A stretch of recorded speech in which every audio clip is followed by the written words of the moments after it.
The last day. After a month of fighting and watching people die, it was almost over, at least as over as it was going to get. She'd still be fighting for the next year. The legions that had gotten through the gates and beyond their combat forces would be sure of that. And then there'd still be the third wave to worry about after, with all of the horrors it would bring. But those were both future problems. After dealing with that day and whatever last dregs would get through before the gate closed, it would be relatively peaceful in comparison to the hell the last weeks had been. A hell she wasn't ready to escape, though. Since it had begun, she'd been too busy to think. Any downtime was going to change that, forcing herself to confront things she wasn't prepared to handle. No, it would be better to avoid that for as long as possible, even if that meant working herself to death in hospitals across the world, if it would keep her from thinking about what she'd lost. But not then. Then the gate was still open and she had targets to unleash her aggression on. With demons continuing to die en masse to her power, as she continued the trend of gathering and swallowing them in the earth below while the hours passed. And like that, before she'd noticed, the gate had finally closed. A cheer among the forces signaling it, as if that was really the end. As if they weren't going to have to keep going from there. Even then they still had to fight, to kill the last ones that made it through, but to the people who'd been serving in each place for that hellish month it had felt like a release, telling them they'd be close to rest, at least in comparison to what they'd gone through. For Thera, though, despite having no reason to think otherwise, her eyes couldn't help but subconsciously scan the final crowd of monsters, hoping for someone to show up despite the lack of anything telling her he'd made it through, getting nothing in the end as she renewed her slaughter for what little comfort it would bring. Once that field was as empty as it was going to get, with nothing left but corpses from the ones that couldn't get away in time, it was back to the hospital for her from there, where her next battle began, fighting off death itself for the thousands that were pouring in across hours of time.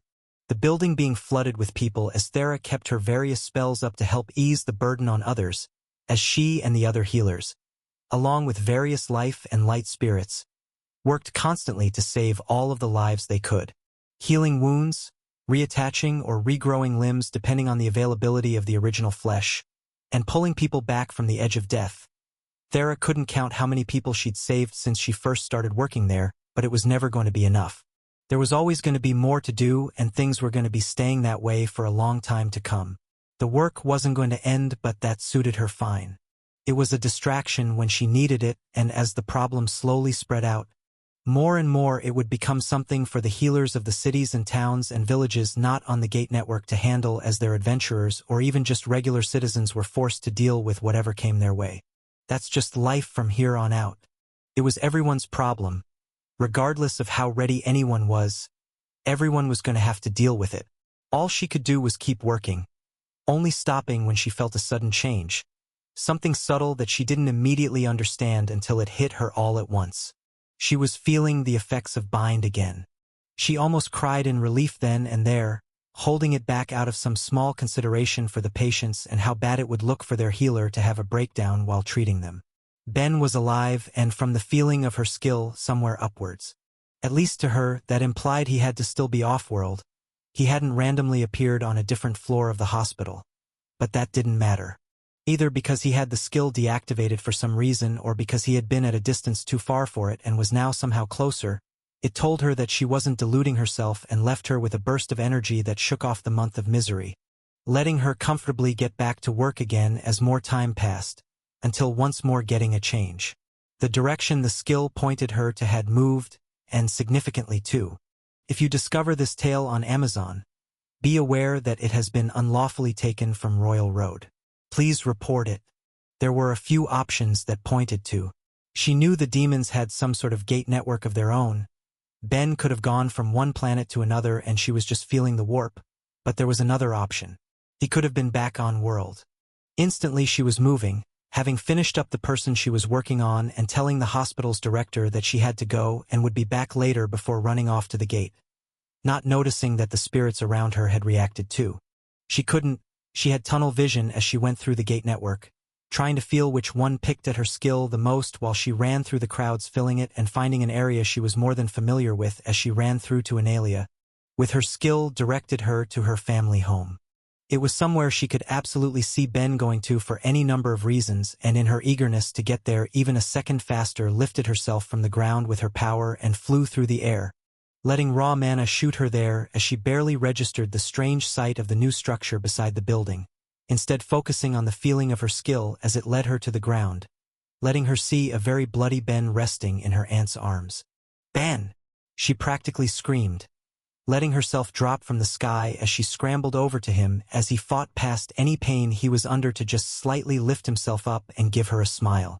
"Sorry, I'm a little late." She wanted nothing more than to grab him tight, but stopped herself to instead give what help she could. Looking at him through her mana examination and finding his body to be an absolute mess with injuries she couldn't imagine were possible to gain under normal circumstances and a brain being held together by her aunt's magic alone. His body was practically being reconstructed by Lux, and Thera did everything she could to help, keeping quiet till he was in a more manageable state until finally comfortable enough that he wouldn't die to speak up. "What happened?" "Ah, it's a long story," he groaned. "Are we waiting for the last couple to show up before I tell it?" "The last couple?" It was only when he said it that she realized it wasn't just the three of them there. She'd been so focused on him that she hadn't noticed something equally significant in the form of 7 of the world's great spirits. Wait, 7? The world had 8, even if it was unusual for them to all be gathered in one place like that. It did happen from time to time, but that wasn't what had her questioning herself. No, the issue was that when she looked around, every fiber of her being told her one was a great spirit despite the fact she didn't recognize them, with the rest of her gathered family waiting in silence for an explanation, all of them seeming to be grappling with whatever was there with them. It was only once the last 2 arrived, both her Aunt Vividus and her Uncle Nox, the great death spirit, both looking unnaturally shocked, that they got any sort of answer as Ben spoke up. "Okay, so long story short, while I was busy being kept as a trophy by one of the demon gods, I found this guys. I don't actually know their name. We were in a bit of a rush. I didn't ask, sorry. They don't have a name," her father explained, his eyes still locked on the one Ben had found. "We never used them on our old world, we didn't need to.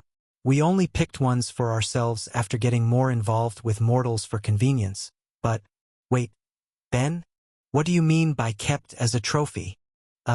First off, did any of you know I was kidnapped and dragged through the gate?"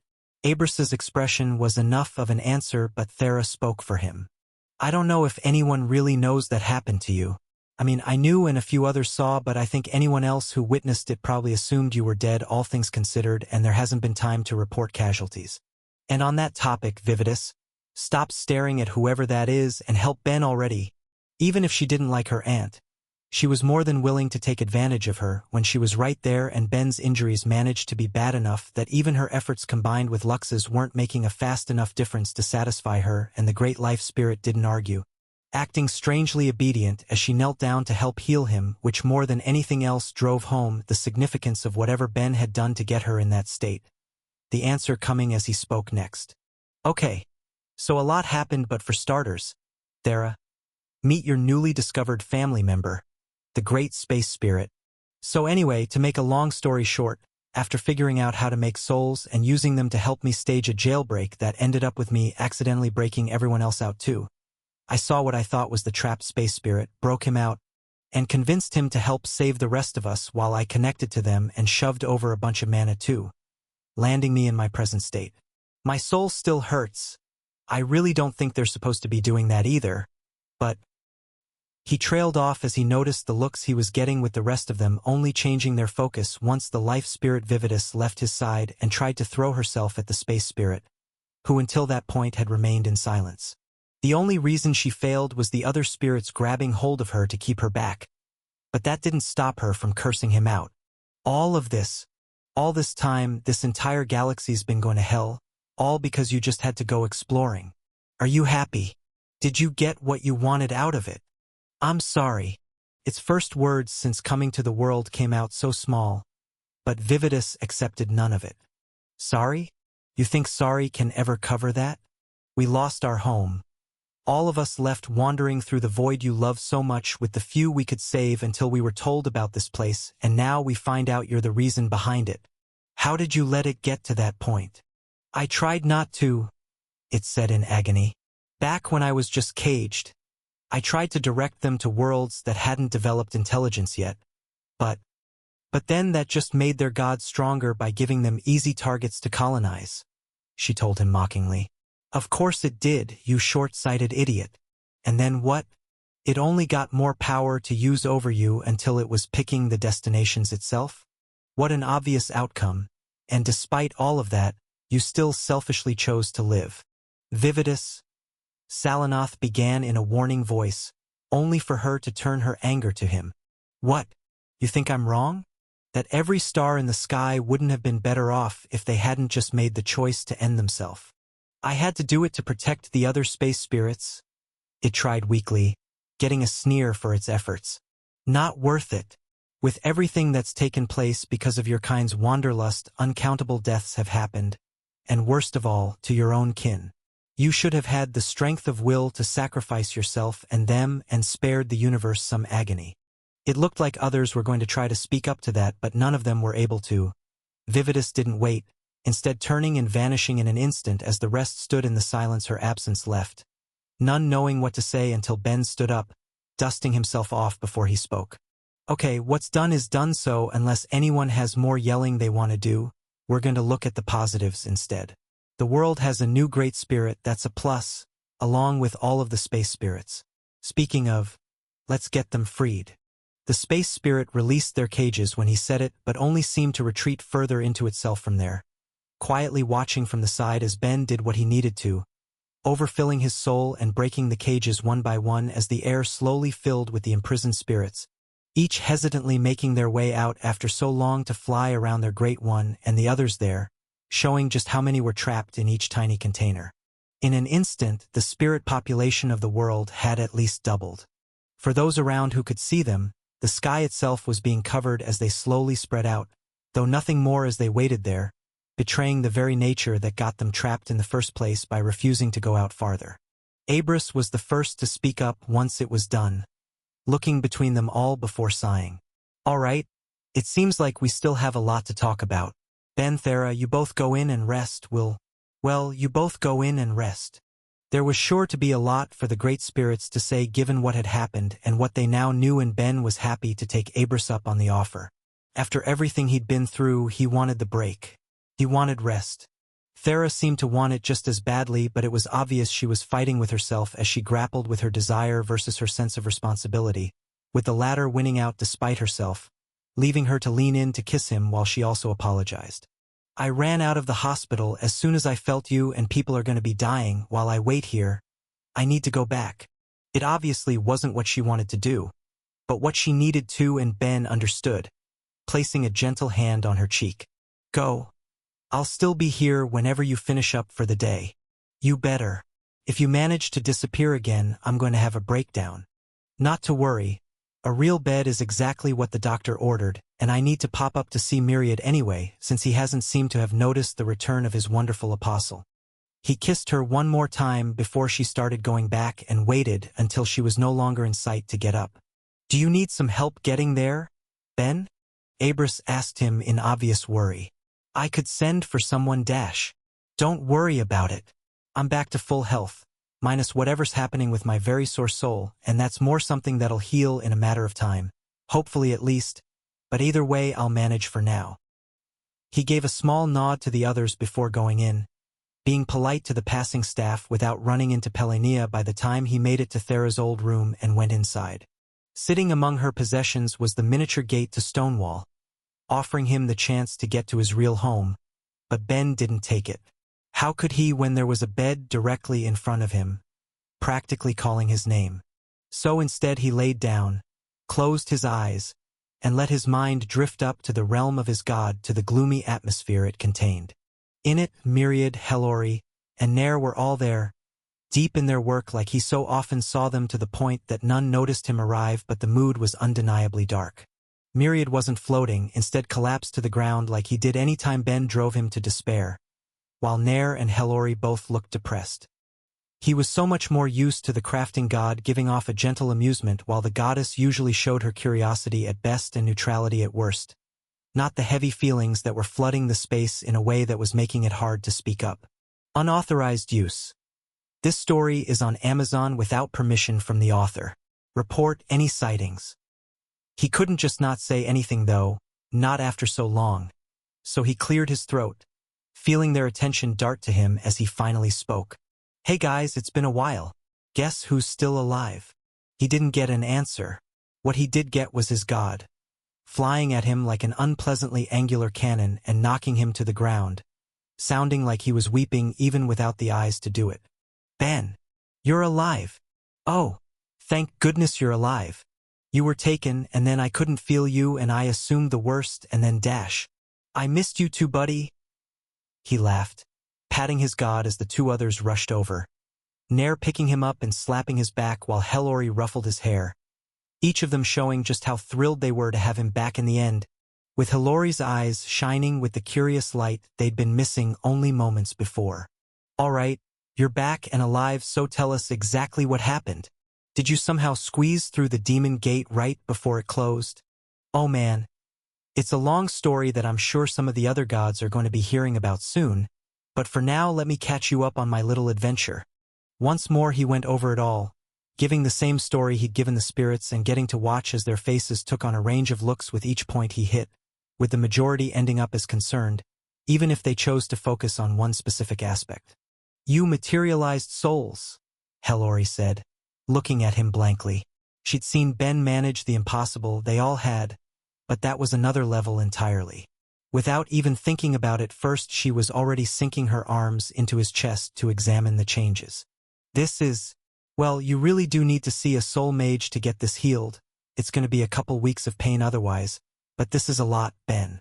Yeah, and you're skipping over the very cool part where I've almost completed my soul mage job too.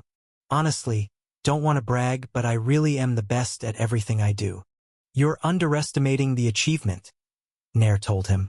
You said you got Transgressor as a title? Seeing as how you got away without their god stopping you, it probably wasn't keeping an eye on you to give it, so I'd say it's a system-granted one, and a well-deserved one at that. Ben, that's not even something I've heard of a god doing at the height of their power. In essence, you've transgressed beyond what's possible for us. Okay. Sounds cool, and I love having the bragging rights, but what does that mean for me? I have no idea. This isn't something mortals do. That isn't even something I would have considered to be a limit because the idea of creating one is so outrageous. Who would think of it? You're still mortal, so it hasn't changed you per se. I can't be so sure of that, Hellori cut in. He awakened 2 skills, so the nature of his soul has obviously changed a lot, but the total changes are massive, even beyond what I'd expect after accounting for that. There could easily have been an equally huge change snuck in thanks to that skill. It's not like I can pull them apart to see what did what. People don't usually go through so many changes as that in the span of a month. I also just got a new skill called Soul Expansion, Ben helpfully added, getting him more looks as his god spoke up. No matter how shocking it is, there's no reason to assume that gaining the skill altered his soul in some way. We haven't seen it in other Tier 1 skills, so there's no reason to assume it isn't just exactly what it says.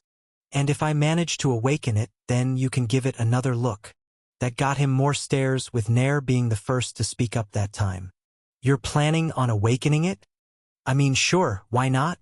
He shrugged. It's 9th level, and you genuinely wouldn't believe me if I told you how many millions of souls I created since I'd seen you last, and it's not like I'm going to stop until I get the job done. Heck, it doesn't even cost me much mana at this point. Even if I slow down, I'm still going to do it a bit. Might as well see if I can cross the boundary, and if I get the Soul Mage's help when I go to visit them, it might even be easy. Hell, I may as well even take Soul Defiling Gardener as my next job, seeing as how it's both a job I'm curious about and a soul job.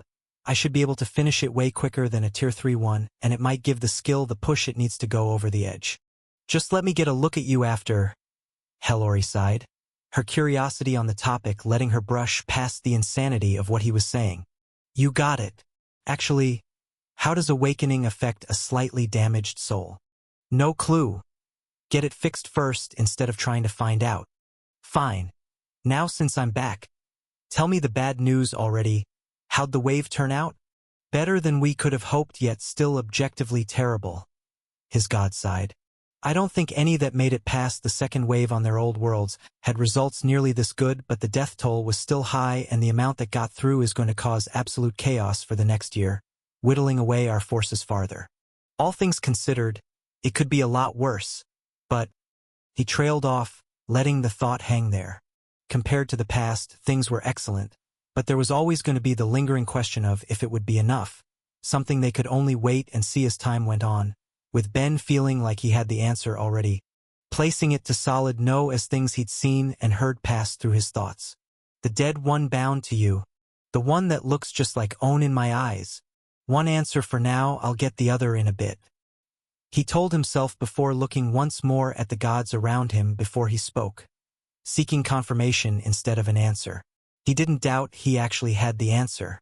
Anyway, guys, now that I'm back, there's something I wanted to discuss with you all.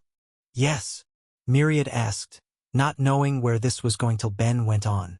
It's just, while I was trapped, I had a lot of time to think, about all sorts of different things. Once you get the hang of making souls, it doesn't actually take that much mental power, for me at least, and it just made me a little curious about something.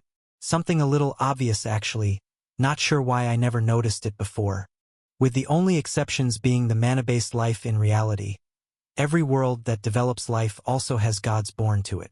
Kind of interesting, isn't it? It does make one wonder about the mechanics behind it. Is there something about abiogenesis in this universe that generates divinity at the same time, or does it have more to do with a world developing the necessary conditions for life, also producing the right conditions for the existence of gods? An interesting question, but one we can't exactly answer, Hellori told him. In the same way mortals typically can't remember their births. Neither can we. It's, well, blurry for the first bit of our existence, I suppose, is the best way to describe it. And that's neat to know, but not exactly the point I'm going for, Ben said brightly, able to see from the look on Nair's face that he at least realized where he was going with that. But that's curious, isn't it? If every world that has life has a god unless it births something like spirits or elementals too, then that leads to a pretty obvious question, doesn't it? As far as I'm aware, this planet doesn't have native intelligences, all of them are refugees, but there should still be a god or gods from here at least that just hadn't reached the point where they were able to do such a thing, so why haven't I heard of them? I'm admittedly not the most pious, but I feel like the names of this world's native gods would have come up once or twice, right? Now all of them were silent, each knowing where he was going with that, but none spoke up as he placed a hand on his chest and stared them down. It's kind of embarrassing. I needed a clue from the demon god that had me kidnapped to figure this out. If I cared about religion a bit more, this feels like the sort of thing I could have gotten myself years ago. The dead one bound to my soul. There's really only one thing that fits that statement, isn't there? Again they were silent, having nothing to say to that and leaving him to spell it out. All right then, let's cut to the chase here. The gods currently ruling this world killed the ones they found when they arrived and broke down their souls to build the system bound to all of us to strengthen the mortals of this world from there. Sound about right. He didn't need an answer. Their looks were enough, guilt and shame among them all as they waited to hear what he'd say next. Guys, there's really no need to look so guilty about it, Ben sighed. I really don't care about whatever you all felt you had to do in the ancient history of this planet. Both Myriad and Hellori showed up long after it was done anyway. Those two are guiltless, Nair said. There were a lot of reasons we felt justified in it. We were all desperate when we first arrived after having lost so much. We just wanted whatever bit of security we could get. None of us blame you, Nair, Hellori consoled. It's a feeling every one of us felt when we made our way here. A couple sacrifices. Well, what's done is done, and it did help. Empty skies. It went beyond expectations. Didn't it? The system works better than intended. And juvenile gods are no different from animals, Myriad added. Nothing to feel too guilty about. Or infants, Nair countered. They had no choice but to figure things out for themselves, which is why they take so long to manage their sapience and grow farther from there, and I'd help take their future. Whatever the reason, the crime is mine no matter what came from it. Okay, but I wasn't bringing this up to make any of you feel bad, Ben told them. Sure, maybe that was a pretty utilitarian way of managing things, but seeing as how it did in fact work out as intended and was for the express purpose of helping everyone else is something I can't exactly judge you for. Then what was the point of bringing it up at all? Nair asked in the end as he pushed past the memories of just what he'd done. I want all of the information you have on how the system was built and functions, obviously. The statement got him some strong reactions, but he didn't really care. That was something he'd wanted for a while, being kept from him because it supposedly involved things mortals weren't meant to know. Seeing as how he'd figured out that something was the choice and sacrifice the gods had made to produce it, there was officially nothing to keep him from using that information to his benefit. Whether it was right or wrong, whether the gods had slayed divine beasts or infants, none of it mattered at that point. He may not have known if he'd have been willing to do the same in that situation, but he wasn't going to be judgmental about it. He hadn't been in the same impossible situation, and if he somehow managed to live past the third wave to see whatever horrors would be left beyond it, he was sure he'd be willing to cross plenty of ethical lines by then as well. Maybe even a lot sooner than that.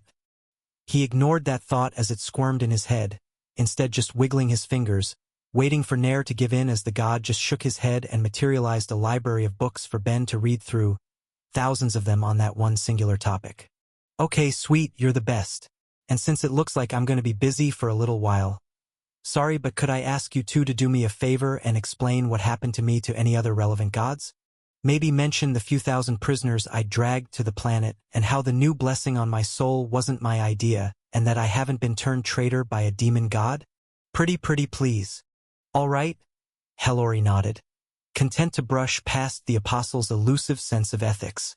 This is probably the sort of thing we'd best manage sooner than later, so we'll be back in a bit. I'm sure this is going to end in another meeting so Myriad. Best start thinking on how you want to approach things. There's going to be a few angry voices aimed at the boy.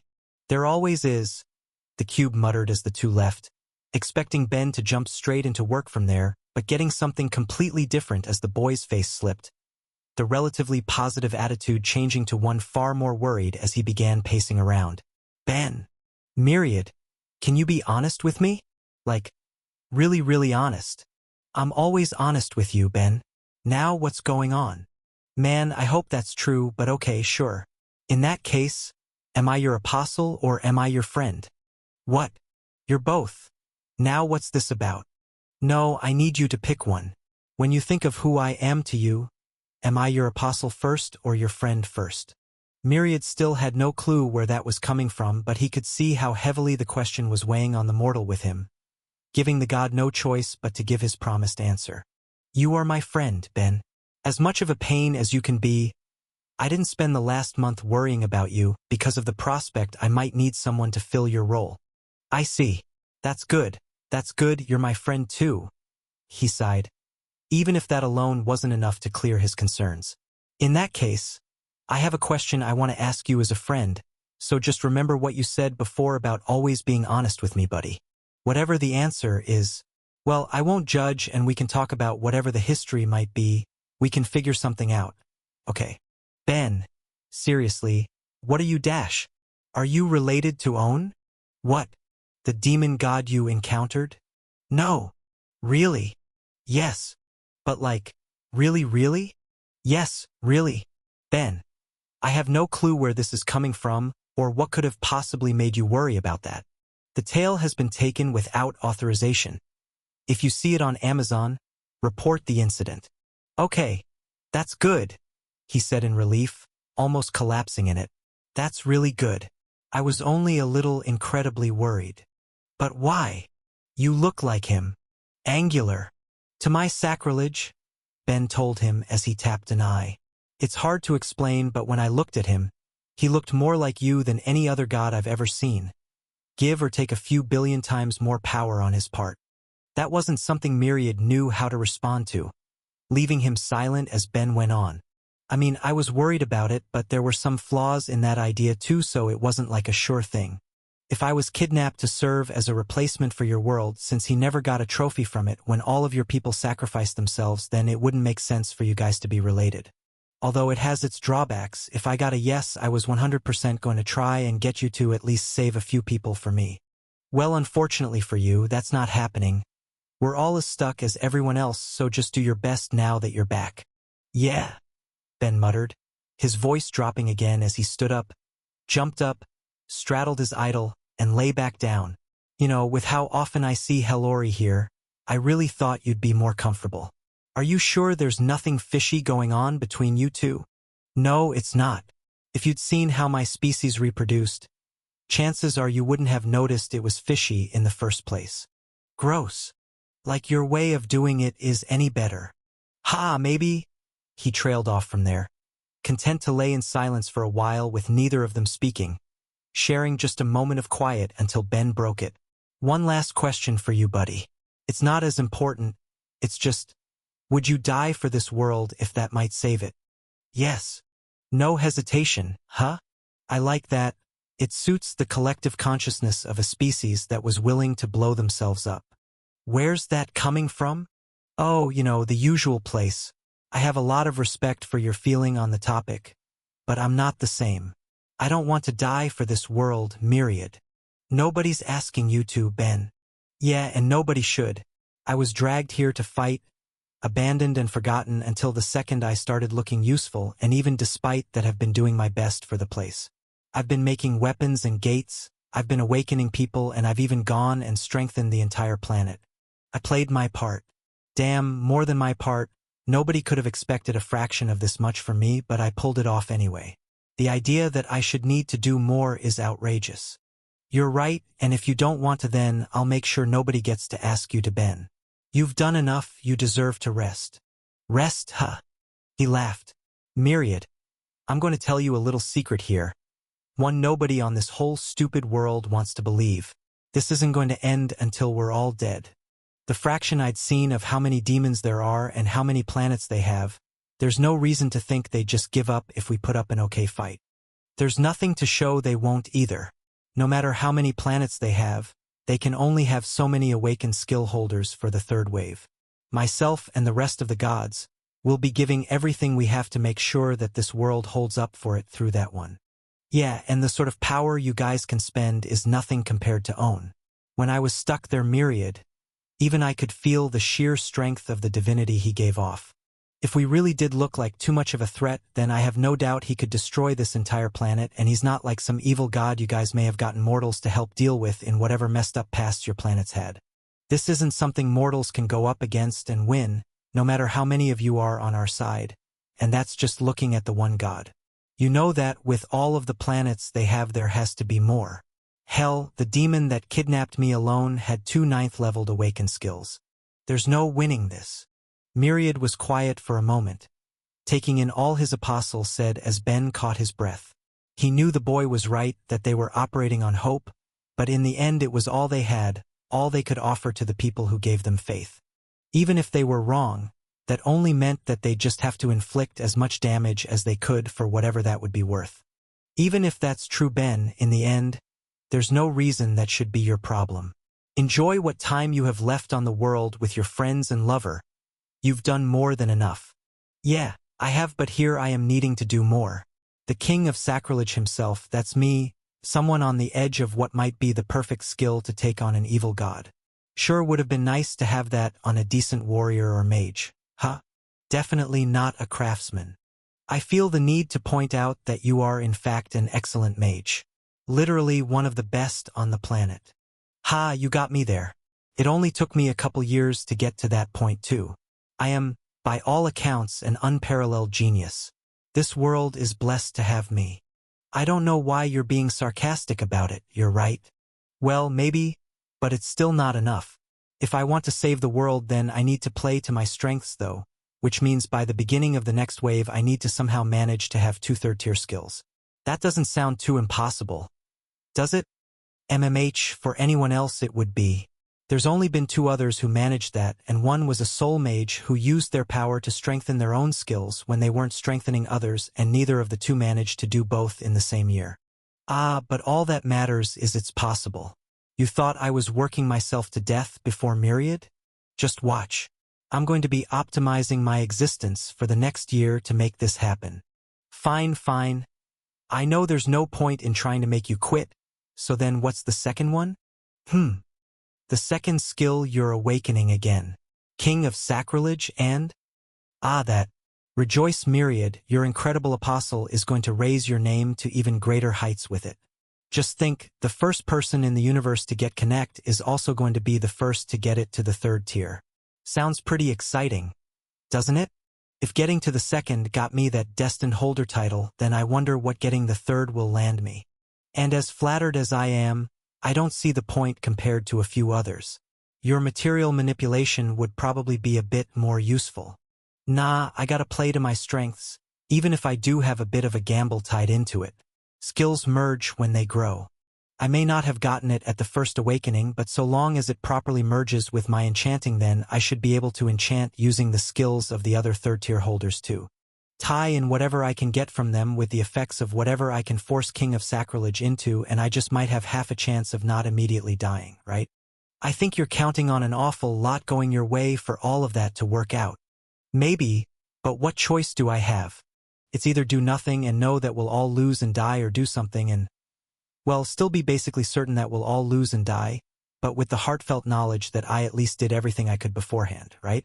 Besides, I think at this point the universe owes me a little luck. Maybe it will feel generous and start paying it off a bit. Neither of them believed it, but both acted like they did for the little good any fake positivity would do for the other, and with nothing else to do, Ben got to his reading, learning all he could to let him continue to grow in the hope that would create a path for a real solution to show itself. Confined again, though in a far more desirable way than the last. When Ben woke up, he was tight in Thera's arms, his girlfriend asleep beside him but holding on for dear life while he let himself enjoy it.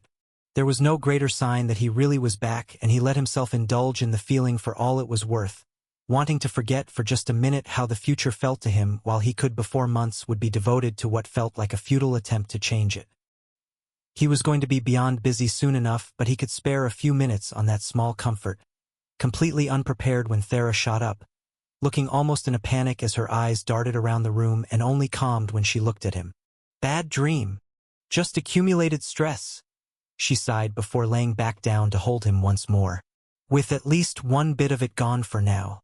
You came back at the perfect time, with things marginally calming down. If I ever had the downtime to process the fact that I couldn't feel you, I was going to have a breakdown. Ha! Well, I always come back. Just remember that the next time. Ben, if there's a next time, then I'm going to go insane. Find a god that can give you luck enhancement or something. Not a skill. Luck still isn't an innate property of the universe. Yeah? How bad yours is could make anyone question that. He tried to reassure her with a smile as he went to switch topics, with few decent options to choose from. She mostly knew what had happened to him over the last month, and he knew that she'd been stuck doing nothing but healing and fighting constantly, neither of which was going to make for light conversation, and led him to diving instead into the practical. When do you have to go back? Perhaps it wasn't exactly light either, but he knew her work wasn't done, with Thera groaning as she planted her face in his chest. Realistically, I'm awake, I should be going.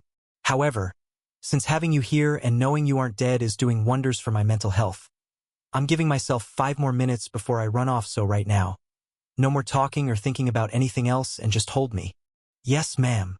With everything that had happened, just quietly making the most of each other's company really was the ideal when there was nothing lighter they could say, and he made sure to enjoy it for all it was worth until time ran out and they needed to part, Thera to her work and Ben to his own. He never saw Pelenia as he walked out. Ben could only imagine how busy the queen of a nation was going to be with everything going on, but that was something he could try to change later. For that day, he was going to be swamped with work beyond the scope of what he should have ever needed to handle. Valeria and 2 others were already waiting for him outside, with Myriad having helped arrange things after learning what Ben intended to spend the day on, and managed to snag a few others to help with things. Both a priestess of Analia, someone he'd technically met in fact as the woman the goddess had descended upon when they'd gone to deal with the demi-demons and the forbidden gods, stood before him, as well as another older incubus who acted as the local head of the communal church, all of them giving him polite bows and nods. All right, so I believe you all know why you're here? Ben started, getting nods from all of them with the details of the situation being passed over by the gods the prior day. Okay, I'll get you all to manage things a bit, but for now, get comfy. I first need to inspect them. With that began his main task as he turned to the giant structure he'd materialized just the day before. A part of him still couldn't believe he'd managed that. Just looking at what he'd brought forth from pure mana left him feeling like a god. Even if the ache in his soul was there as a constant reminder that it had only been possible from the millions of points of power he'd pulled through himself to make it happen. Still, it had allowed him to do exactly what he'd needed to as he slowly walked around and through the structure made up of enchanted pods, each one of them freezing the time for the thousands of prisoners they contained.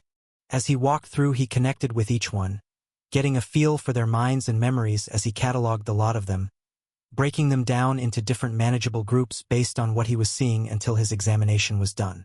With one group standing out as the biggest by far, those who had gone mad. Ben knew that was going to be the outcome before he started too. It was obvious enough just from his month of observation and his glimpse into a few heads when they'd made their escape, but it was still a headache-inducing problem. He wouldn't be able to free them until that was solved. After everything they'd been through, he couldn't just toss them out into the world until they were in slightly better shape, but that became a question of how to get them to that point, with only a few ideas on how to solve it. One of which was of course seeing if he could get the great dark spirit Funa to help, but that was going to be an issue for later. Now that it seemed he could connect to a great spirit without immediately dying, he'd be sure to put it to the test, but as things were, she wasn't even around to help. He'd need to approach things from a different angle until he got her. But all of that was going to have to wait. They were the very last group he was going to deal with, left only behind the injured who had been attacked before he'd made it to the space spirit. They'd need the help of either Thera or Lux, but to start he went with the depressingly small group he had good news for. The ones who'd held onto enough of their sanity that he wasn't afraid of what they might do once he freed them, who were also members of races who had survivors on the planet, with him approaching the first he would free. You might be reading a stolen copy. Visit Royal Road for the authentic version. Before he even opened the pod though, there was something else he needed to do first as he repeated the trick he'd done in creating the structure before them, though at a smaller scale. Before opening it, Ben materialized a talisman around the neck of the first, enchanting on it at the same time it came into being to let its resident resist the charm that filled the land, all while he critically examined what he'd just done. Interesting, that's a lot worse for mana than just materializing something and enchanting on it after. I wonder why? A part of it's going to come down to practice, but I don't think that's going to be enough to lower the cost to what I'd expect when doing it separately. Oh well, something I can work on later, and for the time being I have other things to worry about. He knew he was stalling and couldn't keep it up, so without another second of letting himself hesitate he opened the pod, breaking the effect on it to free the imp that it held and hearing as they screamed. Yeah, that's about what I expected. Relax, relax, Ben said gently. It's okay, you're safe.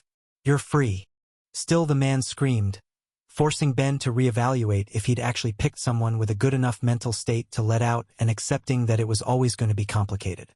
With the man's memories ranging from falling out of his prison to seemingly blanking out until he was suddenly somewhere else, with a new face in front of him and talking in words he had no reason to understand. That could have been stressful to even the most well-adjusted, not someone who'd been held for centuries. He was content to wait for him to calm down on his own. He could see the other skills and knew they'd be of no harm to him even if they wanted to, so he waited by their side, telling them again and again that they were okay, that they were free, until they were finally calm enough to stop and look around. Where am I? My world. A little refuge for those whose planets have been conquered.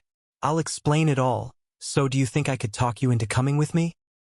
He held out his hand as he asked it, and after a second of hesitation, the one with him took it, being led down through the strange building of pods to wait with and be spoken to by the three he had with him, letting him go through the process of releasing a few more so he could explain everything to them all at once.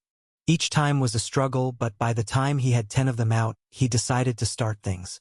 Of those among the prisoners who were in a state that he was comfortable freeing and had members of their race on the planet, there were only going to be 30 in the end, meaning only 3 rounds total until he'd need to work on the next group. But that's for later. Time to get this started. Alright, first off, hello everyone. My name's Ben and I'm the apostle of a god none of you would know by the name of Myriad. I'm sure you all have a lot of questions, but hopefully I'll be able to cover them here, and then after I say my bit we can all talk after while we sort you out. Okay. He got nods and the equivalent that various body types could manage all around him as he smiled and did his best to make them comfortable. Good. Now, first things first, I don't know how long you've all been held for, but let's start with something you've all been missing for a while. We'll of course feed you later in the day, but for now, enjoy this. Pulling mana from his jacket and ignoring the pain of it passing through his soul, He materialized a table and glasses before them all, each filled with something they hadn't been able to enjoy since they'd been taken. Water. In all of its simplicity, it would be the first beverage any of them had in centuries, and he watched as one hesitantly reached out and took their cup before the others followed suit. None of them commenting on the active power before them, and instead getting to enjoy the first feeling of consumption in ages and showing them all once more that they were free. It seemed like that stimulus alone threatened to overwhelm some of them. Even if Ben wasn't as worried about their mental health as some others, it still wasn't good by any stretch of the imagination after what they'd been through. But after giving them a moment to calm down, he began saying all he needed to. All right, let's start with the most important part first. You are not alone. Whatever memories you have of your world being invaded, each of you has surviving members of your races on this world that were able to escape before their destruction. We'll be arranging things for you all to meet up with them and be looked after by your churches, but first I'm just going to explain the situation of the planet first. For good or ill, Ben went on from there, telling them all about the world they found themselves on, the collection of races that made it up and how that came to be, along with how they'd all been working to try and prepare for the invasion they knew would one day come, leading into the far darker news for those who'd escaped their imprisonment that they were now on a planet that had just passed the second wave of it all. None of them looked comfortable by the end. A few seemed like they might even break down from the fear, even as Ben did his best to stay positive. Now, as bad as things might sound from that, we're all doing our best, and all of the gods of this world believe we have a better shot of surviving than any planet in the past. As I already said, I am an apostle, so I have it on good authority that things have been going excellent so far, all things considered, so despite everything I've said, please try to stay positive. Saying that felt like he was lying to them, but it didn't really matter. They'd seen what he had on the demon world. They'd seen it for untold years. His words were going to do nothing to convince them if they didn't want to believe, and did nothing to improve their moods, leaving him to move on. So do any of you have any questions for me? Yeah, I have a question, began one, the imp that he awakened first. That box you had me shoved in? Can you put me back in it? What? I don't want to be out here waiting for the end of the world. No matter what you say, there's no chance it ends in anything other than disaster, and I don't want to wait around to see it happen, so can you shove me back in there or not? If you all really do win in the end, then you can take me out again, but I refuse to just live in this place until that point. If that's what you want, then that's what we'll do. He had conflicting feelings about it, but if that was his choice, Ben had no right to stop him, with his agreement leading to 4 others to voice the same desire. None of them wanted to watch a world fall again, with the half that didn't give in to the same desire holding back out of an urge to see any surviving members of their own kind again after so long. With that done, Ben led the ones who wanted to be frozen again back to their pods, while the head of the communal church took the 5 that chose to stay out, leading them back to his branch for the other priests to look after for the time being as they arranged things before it was time to move on. All right, for better or worse, first group down and a bunch more still to go. After finishing up with the first group, Ben repeated with the second and third, getting the same results each time. With the next 2 groups, he mentioned the choice of some of the first, and then many would follow suit, not wanting to deal with the death of another world. Either they'd be awoken once the planet was safe, or they'd never wake up at all. It was an easier choice than suffering under months of fear, as the demons that had made their way through during the second wave rained havoc and destruction upon the world. It was once that was done that he waited for the priests with him to return to help deal with the far larger category. They'd finished up talking with those who had their people and their gods on the world, meaning it was time to move on to those who didn't, with a few hundred of them feeling sane enough to pull out bit by bit to explain the same situation, taking hours to go through and with disastrous results. Without even the small blessing that was the chance to see their own kind again after untold ages, 80% of them asked to be frozen in time once more after Ben explained that option to them, rather than living what little they could before watching that alien world die too. It left barely 60 choosing to join the world by the time they were done as the hours wore on, with him crouching down to bury his head in his hands. He understood why they chose that, and he didn't hold it against them, but it was exhausting. Each of them shared his lack of hope, and it was obvious that even among those who chose to try and make their place in the world with what time they had, plenty had given up. It left him feeling tired and defeated, but there was still more to go. Just need a 2-second break to regain a bit of willpower first. Ben? Are you okay? Valeria asked him, watching with concern at how tired he looked. We can do the rest tomorrow if you'd prefer. No, unfortunately. I'm officially an incredibly busy person, so I need to get this all done today. But seeing who I've left for last for this group, I will take a 20-minute break to go prepare something. I'll be back. He ran off when he said it, going back into Polinia's home to take advantage of her kitchen to prepare a quick meal before pulling it out, giving plates to the priests there for the help they were providing, as well as leaving one empty as he went into the structure to get the last victim within his current group, only to find someone else there now too. Oh, hey Lux, wasn't expecting you. He'd thought the Great Spirit had been out culling demons that had made it onto the world, but it seemed she'd made it back while he'd been cooking a quick meal, much to his luck. He already had favors to ask her, but it seemed she had started before he'd needed to. There were quite a few injured among all of these people. Since I had some time, I just thought I'd give what help I could. That's fantastic, thanks. In that case, do you mind if I point out a few for you to start with? It would make my own work easier. Of course. He led her from there to a few he would have already spoken to if not for the extent of their wounds, while she speedily treated each one, getting rid of one problem for him in the moment as he thanked her and asked if she'd be willing to give more help later before letting her handle the rest on her own. For the time being, he needed to go release the single person he'd wanted to that round, opening up a pod and finding 10th inside. Ensure your favorite authors get the support they deserve. Read this novel on the original website. Unlike many of the others, he didn't scream, but that didn't mean he wasn't disoriented. Immediately his head was whipping around, trying to make sense of things while Ben tried to calm him down. Whoa, 10th, it's okay. You're free, you're relatively safe, but I'll explain that a bit more in a bit. For now, just come with me. Ben offered his hand, waiting for the other to take it while 10th still struggled with his disbelief. You really got us out? We're really... Yeah, you're on a whole other world right now, buddy. There's obviously a lot I need to tell you about, but we can do that under the open sky instead of in here. Now come on. The Galwaxian finally took his hand, letting himself be led outside to what Ben had waiting, a service he hadn't prepared for the rest, instead putting that extra effort solely for his friend in the form of the fresh meal at the table. Okay, you eat, but tell me if you feel ill at all. I used ingredients that I know the majority of races can handle, but it's always better to be safe than sorry, and while we're at this I'll explain the situation of the world to you. It looked like 10th barely heard him the second he realized there was genuine food in front of him. It may not have looked like anything he'd seen before, but on an alien planet that didn't matter. What did matter was that it smelled divine, to the point that he barely noticed anything Ben had said.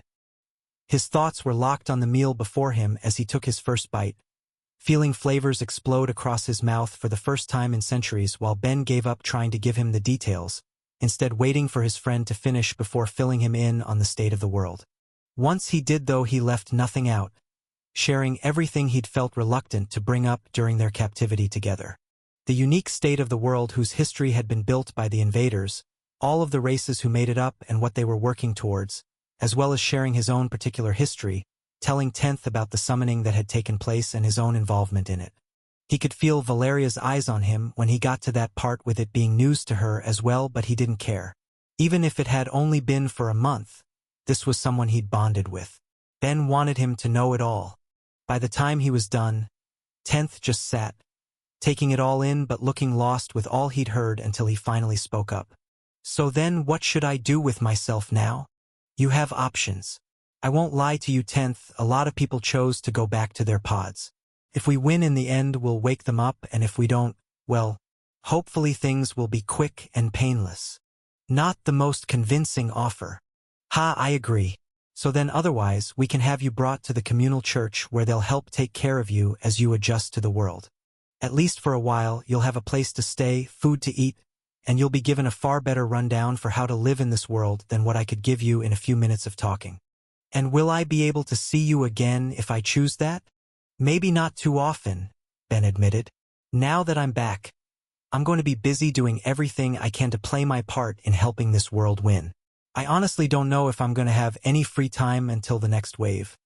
But, yeah, that could work. What? Pray to Myriad. I'm sorry if this is blunt, but you don't currently have a god. Give your faith to mine and he'll let me know if you ever need anything. Okay? Okay. It had felt a little heartless to suggest, but Tenth agreed easily enough. It wasn't like he was betraying his original god. He'd been gone for so long that what did such a thing matter? Far more valuable for him was keeping the one connection he had to the world. Great, I'll make sure I check up on you later, but for now, I've got to finish up with some of the rest here.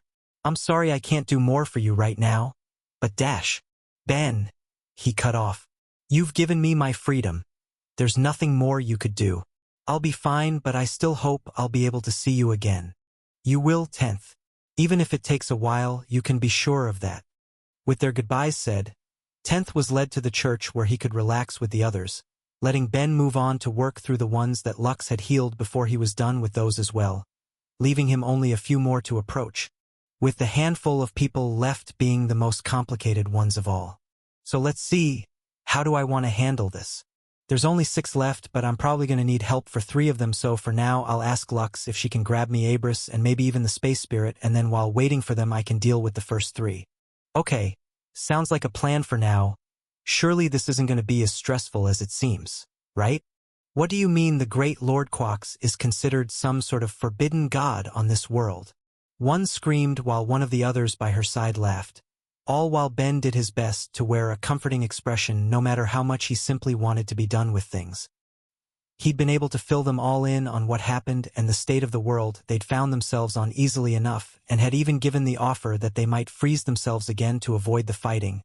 But annoyingly, the one group he'd hoped might take that option had collectively rejected it, leaving him no choice but to explain some complicated parts about their current world that many of the others he'd spoken to simply didn't have, starting with the first woman, the worshipper of a god whose soul was currently sitting in his greenhouse to help make his potions. Nobody laugh, I have things to discuss with the both of you as well. Now, as for your god, however you feel about them is up to you.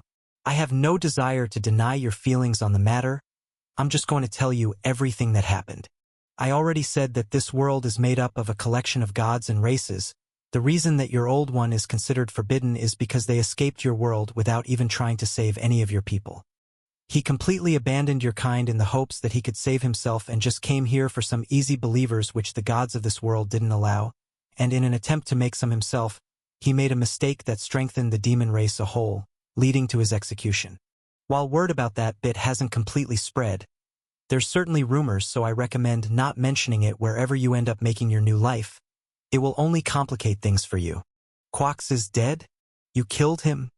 Ben knew that the you she was referring to was the planet as a whole, and not him in particular, but as the one who'd actually swung the knife, he couldn't help but feel a little bad for her.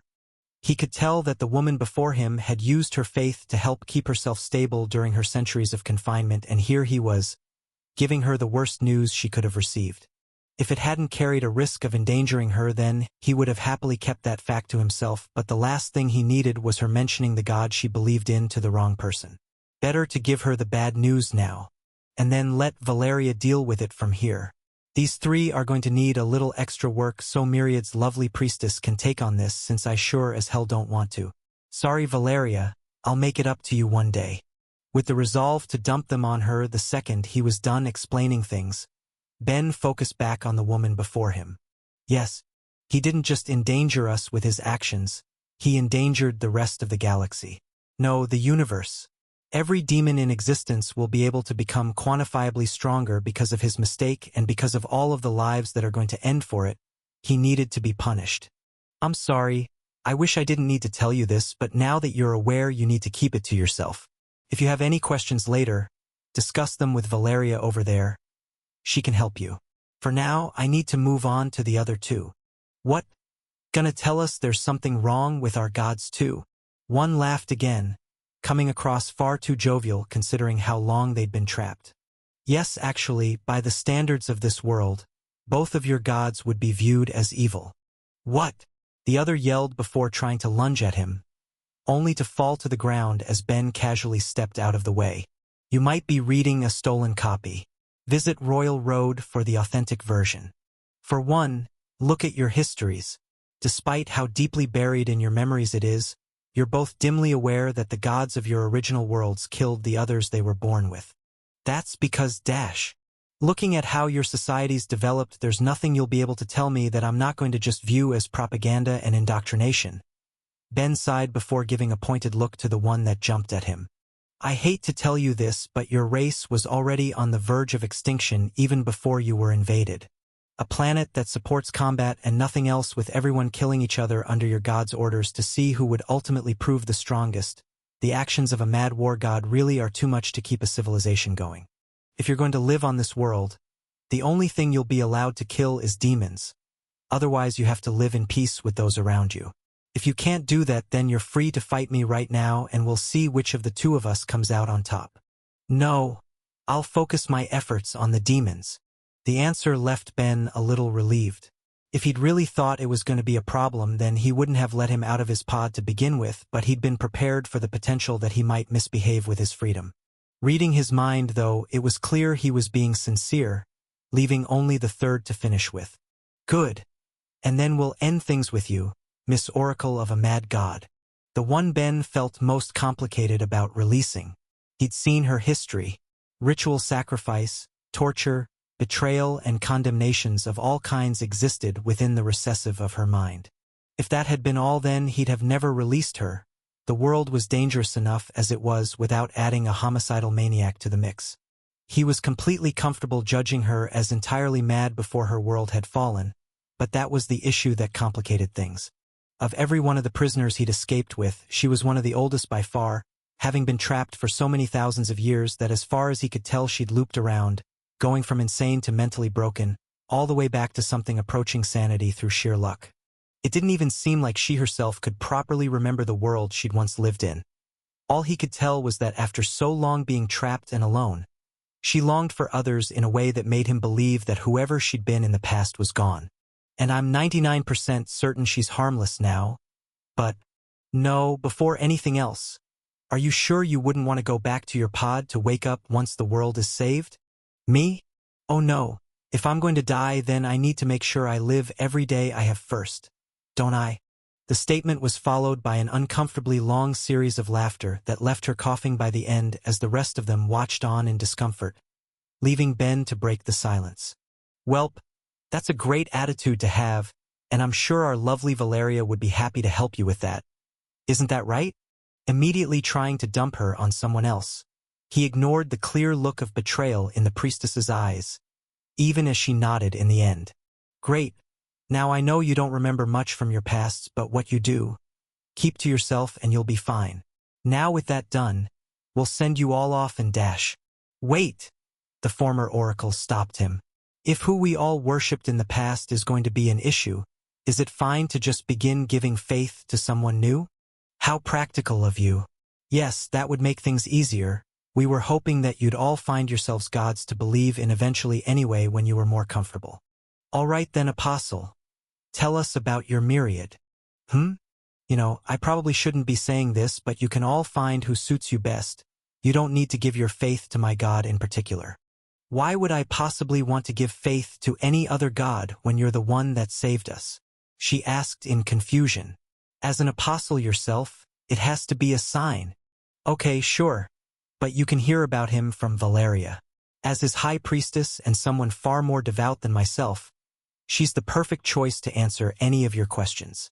Ben?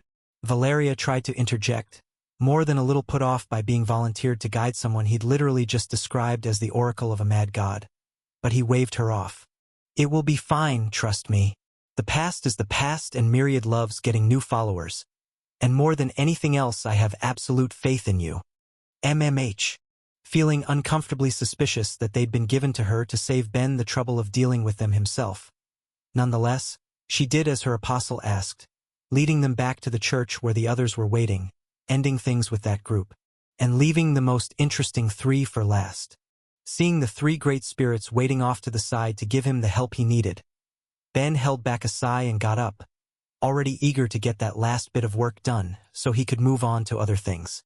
Thanks for letting me borrow you guys for a bit, he told them as he walked over, even as he was already eyeing the great space spirit and the changes in the other that had occurred in the last day. originally looking like nothing more than a dense mass of mana, visible to even those like himself without the proper mana sense for its affinity. It looked like he'd chosen a shape for himself like the other great spirits had for dealing with the mortals across the world. Specifically, Ben's shape, seeming to be made of the same condensed space that would accumulate around Voidstone. Aside from the lack of pigmentation, it looked to be an otherwise perfect replica, with Abris noticing his small look and seeming apologetic. It's his way of showing gratitude. I hope you don't mind. Not at all, I was just a bit surprised. Have you picked a name for yourself too then, so I can have something to call you? Oh, Guilt? The space spirit told him, still seeming withdrawn into himself after the day prior. Oh, Guilt then, it's nice to officially meet you. I don't think I ever said it, but I'm Ben. I don't understand. We met yesterday? Exchanging names is different, now it's official. Just take it as a silly human quirk if you want, but either way, I'll borrow you for just a minute to get your help. Pulling the spirit along, Ben took him to the last 3 pods that were scattered through the structure, getting the other to teleport them down to where Lux and Abris were waiting out of consideration for the sheer destruction all 3 would be capable of compared to the rest he'd spoken to that day before going out to greet them. Not worrying too much thanks to the scale of power he had on his side, but still trying to be ready as they opened the pods, revealing the ones inside. Unlike many of the others he'd dealt with, 2 of those he released managed to handle things in a reasonably calm manner, hesitantly making their way out while looking at the 4 of them with uncertainty and distrust. The last one immediately tried to run, only to be caught and stared at by Lux. Ben, this is Dash. A new form of mana-based life, yeah. The first example of a non-affinity type 2. They call themselves Wraiths. It was a discovery he hadn't been prepared for, but then, he hadn't been ready for the other 2 either, with both of them taking the form of 2 contenders, one of which was even more alien to him than the Wraith. The planet's newest form of mana-based life seemed to naturally take a reasonably human-like shape while existing at a size comparable to Ben. Unlike the far smaller spirits, fairies, and elementals that already made up the world, and what seemed to be a general non-affinity skill that couldn't level, meaning that combined with the raw power that sort of life naturally had, they'd be a powerful force to add to their planet, even if it hadn't been enough for their own world. The first of the 2 others was a contender for tri-swordsmanship, which made enough sense based on what Ben could see of his body plan, with what he would describe as an almost hominid type if not for the trilateral symmetry that was on the rarer side for races on the planet along with a thick carapace. He would have been plenty interesting alone, but unfortunately for him and the Wraith, the third one managed to be unique in both form and history as his eyes were drawn to the most unusual of them all. A being whose race had lost not only a world before, but also a star, having it conquered by an evil god long ago in their ancient history before their god took what remained of their kind and modified them to live on a terrestrial world. That alone could have been enough to captivate him if not for what else he was seeing so clearly. The person before him was the second example he'd ever come across of an energy-based being, and the first living one at that. Owen definitely had some interesting specimens in his collection. I can't deny that. I mean, as someone from a different universe, I probably would have counted as a pretty interesting one myself, but still, this is something else altogether. And a contender for highlight magic, it looks like their species as a whole was naturally skilled with it. I wonder if that's going to be common for all energy races or if it's just a coincidence. The narrative has been stolen. If detected on Amazon, report the infringement. He really had a million questions about their kind he knew he wouldn't be getting answers to, ranging from how their biology worked to how they were even solid to begin with when their body was made of some strange arrangement of energy instead of matter, along with the evolution that had taken place on their lost star that had ended with the form the unique creature had. Ben knew that a species' gods would alter them as they saw fit when lifting them to sapience, but it was all built off of the original base. Having a form that looked like a ring rotating into itself in a constant, smooth motion. He knew it couldn't have been entirely due to a god's meddling, but he couldn't imagine what environmental pressures could have led to something like that. God, reality as a whole really does pick at my curiosity, but that's not important right now, gotta focus. Hello? I'm sure the 3 of you have a lot of questions and concerns, but for now you're relatively safe. My name is Ben, the Apostle of the God Myriad, and I'm here to explain how you ended here and the state of the world you find yourself on, so if you'd bear with me for a little while I'll tell you everything I can, and do my best to answer whatever questions you might have." From there, he went on to explain the same things he had been telling others throughout the day, having his speech perfected by then, leaving only how they'd react, with the swordsman speaking first. "So you'll let us wait things out in these pods if we want?" Shit. That was an outcome Ben especially didn't want those three giving into. All of them were going to be powerful, and it would have been a waste for the world as a whole, so while he wouldn't deny them if they really wanted to, he was going to do his best to convince them otherwise first. "If you really want to, you can, but I'm hoping you won't," he told them honestly as he addressed the two contenders. "And you two in particular have an excellent reason not to. You're both on the edge of godhood. If you can each get just a little stronger in the time you have, then you'll achieve it." He could feel in their thoughts that he'd captured their attention as he explained further. Since he could see their skills, he knew how powerful they were, but the two had come from planets with neither the system nor ascended gods. The fact that they could raise themselves up to such a thing was news to the both of them, and tempting news at that. They both were dealing with some psychological harm from their long imprisonment, but to learn that they were on the edge of a level of power that could make an overwhelming difference against the race they'd both lost to in the past was proving to be the exact temptation he'd hoped it would be, and he knew they'd get plenty of resources put towards them if they chose to fight. While he didn't make them any promises, he was sure that the two would be in good positions to get help from Yuzu and resources from Falk, maybe even some blessings too if they were lucky and the right gods were feeling generous. They were extra strength in a time the world needed them, they just had to get over that last edge. By the time he was done, he knew he had them convinced, even if hesitant, leaving only the last of them, the Wraith.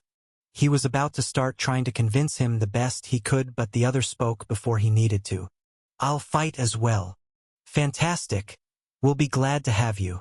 Because I had no clue what I could have done to convince you. That worked out better than I could have hoped." "Okay. From here we'll… Should we send them to the communal church with the others?" All of them were powerful, and they wouldn't be acting like civilians like the others. Was there a reason to send them there when their situations were going to be rather different in the end? It was Lux who answered, looking at them all as she did. "We should give them rooms here for now. I'll be able to help two of them adjust, and my husband can help the last while we get in contact with various organizations to plan things out." "Sounds fantastic, thanks Lux. And with that done, that leaves me only one major thing left to do. I'm gonna need to borrow you guys for just a little longer if you don't mind. I should be able to make it quick." Getting nods, Ben once more dragged Ogilt with him to pull out one last pod before making requests of the two other spirits. "Abris, when I open this, would you be able to cover its occupant with Morabugel?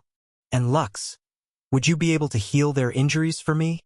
"An odd request," the Great Earth Spirit commented. "Just a necessary precaution. I'll be adding my own touch too." He materialized a collar as he said it, applying the most powerful dark enchantments he could in preparation before opening things up, revealing the dying form of the demon within, the very same one that had dragged him to its world in the first place. Immediately the spells he requested were cast, even if it led the spirits to stare at him as he shoved the collar on it for the extra insurance. "Ben, this is Dash. A prisoner of war and a source of information," he clarified. "A valuable one too. This thing is a double contender, so I'm hopeful it knows something useful. It just has the minor problem that if it wakes up it will use its mana canceling to escape. Hence the Morabugel. If we keep it in a constant state of mana exhaustion, then there's no problems and I can plunder its mind. Which I'm about to do, so if you don't mind. Give me just a second." Pluson called this guy a prospect. It wouldn't hurt to know what he meant by that. Before anyone else could say a word, Ben was already plunging into the creature's mind and memories, seeing all he could in his search for answers. There was no end to what he was searching for either. He wanted to know why the demons invaded the way they did. He wanted to know how many gods they had and what they were gods of to begin with, and he wanted to know if they had any goals beyond just sheer conquest. But as he dived through its thoughts and history, searching memories all the way back to the pre-sapient stage of its life, he found little but the violence and carnage he knew to be innate to the race as a whole. Higher functions hadn't made the monster into something more, only creating a more skilled killer in the end, as he saw through the eyes of a beast that not only invaded worlds but also killed mountains of its own kind to grow stronger and come out on top.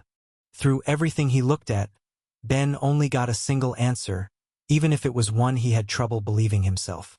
When it came to their gods, the beasts had only one. But that's literally impossible. He thought to himself as he pinched his brow. It genuinely just doesn't make sense. Even without the system, the sheer number of worlds they have means that others have to have risen to godhood, so why would there only be one? Wait, maybe that's actually not as impossible as it sounds. The demons fight and kill for dominance. Why would their god be any different? Maybe it kills any of its believers that rise to godhood? That would mean it doesn't have to share the faith, which is the best guess I have right now. Still, I can't believe how little useful information this stupid thing knows. He'd at least been able to see its god a few more times in its memories, with the demon having been rewarded by strengthening its blessing for Ben's capture after he'd been sent away, as well as having gotten to see that the god would occasionally step out to make appearances across the worlds it controlled or otherwise exert its influence across them. To be sure, its people would act as he wanted in regards to the gates, including instructing that one and a few of the other more powerful demons to step out and view the early stages of its various invasions while stopping anything obstructing them, but not much more than that. Even in that regard, he didn't get any real answer as to why its god wanted to structure its attacks in such a way. Ultimately, the beast's life almost solely consisted of killing in an effort to become more powerful, devastating its race and the worlds it touched and giving him nothing more to work off of despite the heights it had reached. Heaving a sigh, Ben closed the pod once more, freezing it in time again in case he wanted to look at it once more later before asking Ogilt to return it to the rest as he planned his next moves. He'd at least tell the gods what little he'd learned later, and when he had time he'd go bother Verbum to see if the record holder would be able to find any useful information in the system by focusing in on the new blessing bound to his soul. Which just left what he'd do next. There were still a few hours left in the day and he had big goals now. He couldn't just waste them, leading him to eyeing the three great spirits once more. Hey, would you guys mind if I borrow you all for a little longer? Like 10 minutes.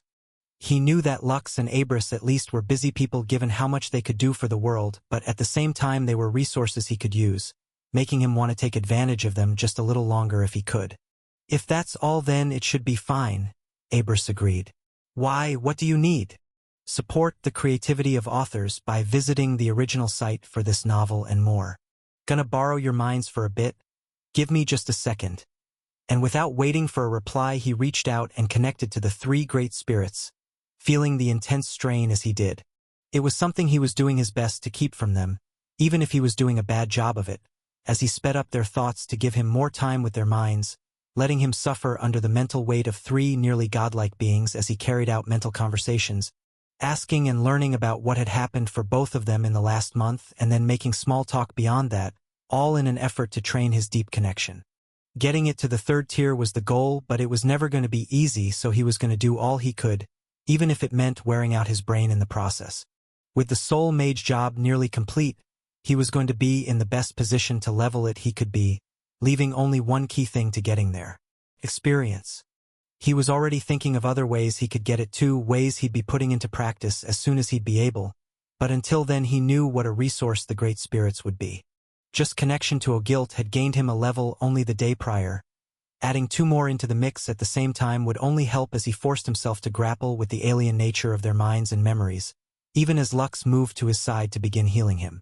Ben, I do believe I'd like to get an answer as to why you're trying to destroy yourself right now. Is the fact that it's really good practice an acceptable answer? No. He sighed. I need to raise my deep connection more. I've already seen how much progress I can make by connecting with one great spirit. I'm just trying to cheat it with more.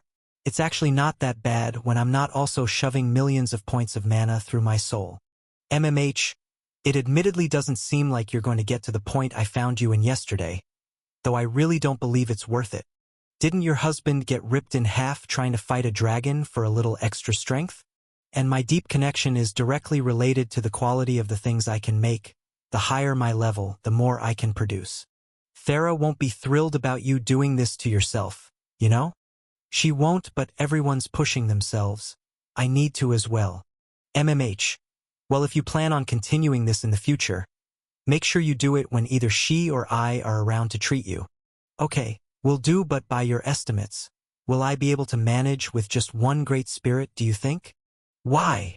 Because I'm assuming Ogilt will still be free when you two run off back to work, and that would let me keep practicing. He felt her staring at him for a minute, only to shake her head in the end. Just find me before you fall asleep tonight to check on the state of you. Otherwise I'd be worried about you never waking up again. Will do, appreciate it. With a safeguard in place to keep his brain from turning to mush, Ben kept the two for as long as he could before Abris went off to patrol the surroundings, while Lux left with the last 3 prisoners to help them acclimatize to the new world they found themselves on before taking the space spirit with him back to the building of pods, staying connected the entire time. Not going to ask what we're doing? No. Lame. I'm telling you anyway. I need to practice Connect, and as tough as your mind is to deal with, it alone isn't going to cut it, so since it just so happens I have a building worth of folks to work with, that's what we're going to do. Don't mind me getting comfortable. He took a seat in the middle of the structure before stretching out his soul as far as it would go, feeling the minds frozen within each pod. Although nearly frozen would be the more correct descriptor, the time within was brought down as close to 0 as possible, but it wasn't completely stopped, meaning that once connected he could increase the speed they'd each think at while bringing dozens into his head, interacting with both their minds and memories for the disastrous results that came with it.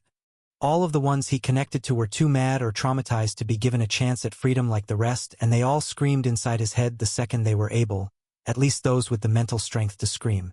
More than a few felt nearly brain-dead, as if they'd succeeded in destroying their higher functions for what bit of peace and escape it would give them, neither of which were results Ben wanted to see. After so long, they were finally free. They needed to be able to enjoy it, even if they were all suffering from mental wounds that might take years to recover from. Which means there's no time to start like now.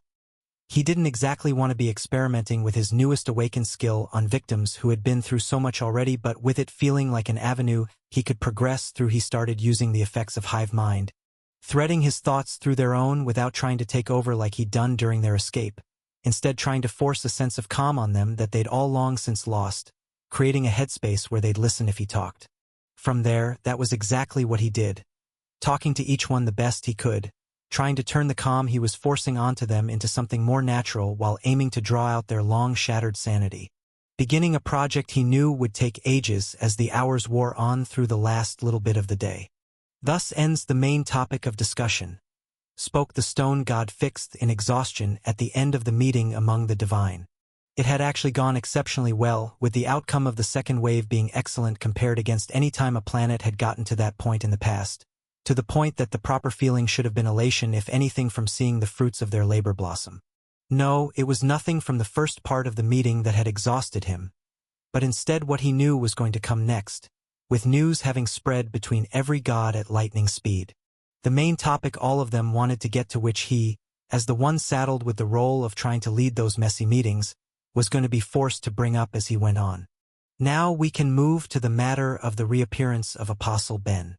With that having been what so many of them had been waiting for, the table exploded into conversation from there, with everyone having an opinion to give on the mortal who'd been stolen from the world before dragging themselves back despite the odds, with how much anyone believed that fact being called into question.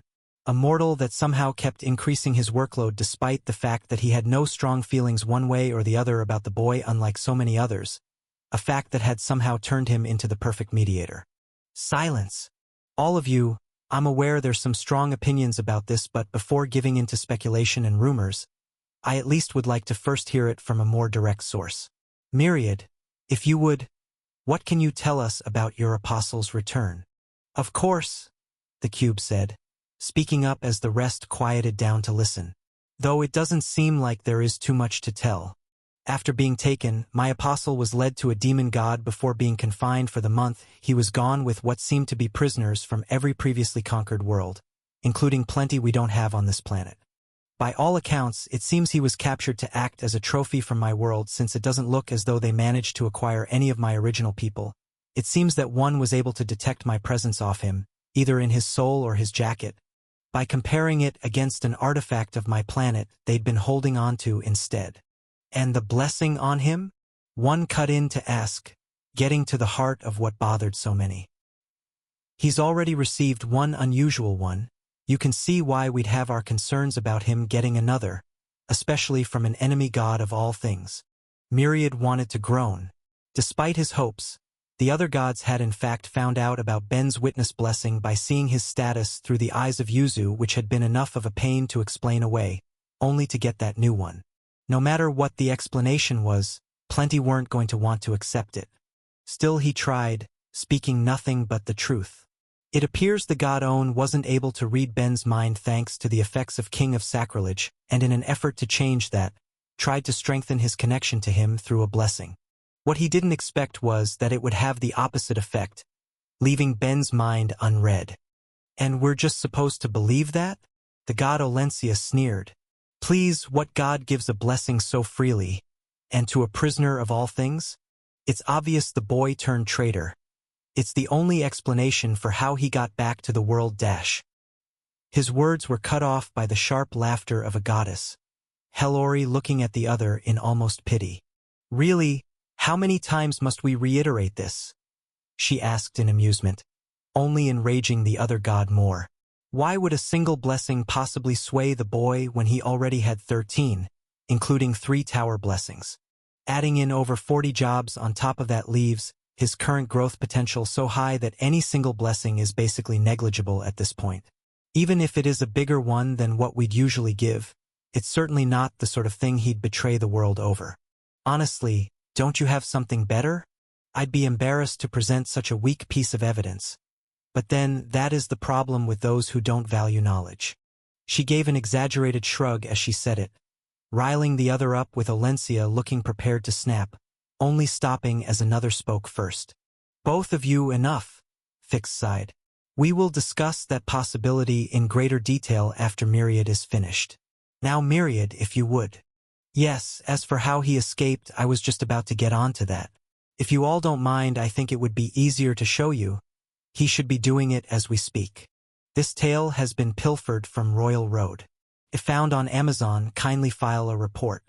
At the center of the room, Myriad created a view of Ben as he worked that day, helping those he'd brought back with him from the demon's world get the help they'd need for living on that one as the gods surrounding him fell to an unnatural silence, with Fixed being the first to speak up. Myriad, what in all the realms is that boy doing? Currently? He didn't just save himself. I'm not sure if that bit of news made it out, but he was able to save everyone he was trapped with too. Unfortunately, that means only the terrestrial races. It's likely there's aquatic ones elsewhere, but he wasn't able to help them, so I'd like to apologize to the gods who rule over those species for that. But as we speak, he's explaining the situation to the ones with the mental strength to handle it to get them prepared for life on this world. Honestly, he is a rather good boy if you give him the chance, which reminds me, if you could all dedicate some resources to help, I'm sure at least a few hundred of these people will be in a good enough condition to make their place on the planet Dash. That is obviously not what we're talking about. A different god cut in. What is he doing with those souls? The cube finished, trying to hide the touch of smugness he was feeling as he and the others watched souls come in and out of existence while Ben worked. And as for what he's doing, well, what can I say? I have been blessed with an exceptional apostle. While he was trapped, he knew he didn't have enough mana to escape, so he came up with a solution. What solution? Fixed asked, his mouth dry as he watched with the rest of the gods, trying to understand where that could possibly be leading. Ben's been able to take mana from others since he first awakened to deep connection. All he needed was something to take from to give him that extra power, leading to this. He figured out how to materialize souls and reaped even more benefits than any of us could have expected from it. The boy you're currently looking at, my apostle, has become the 3rd living soul mage on the planet.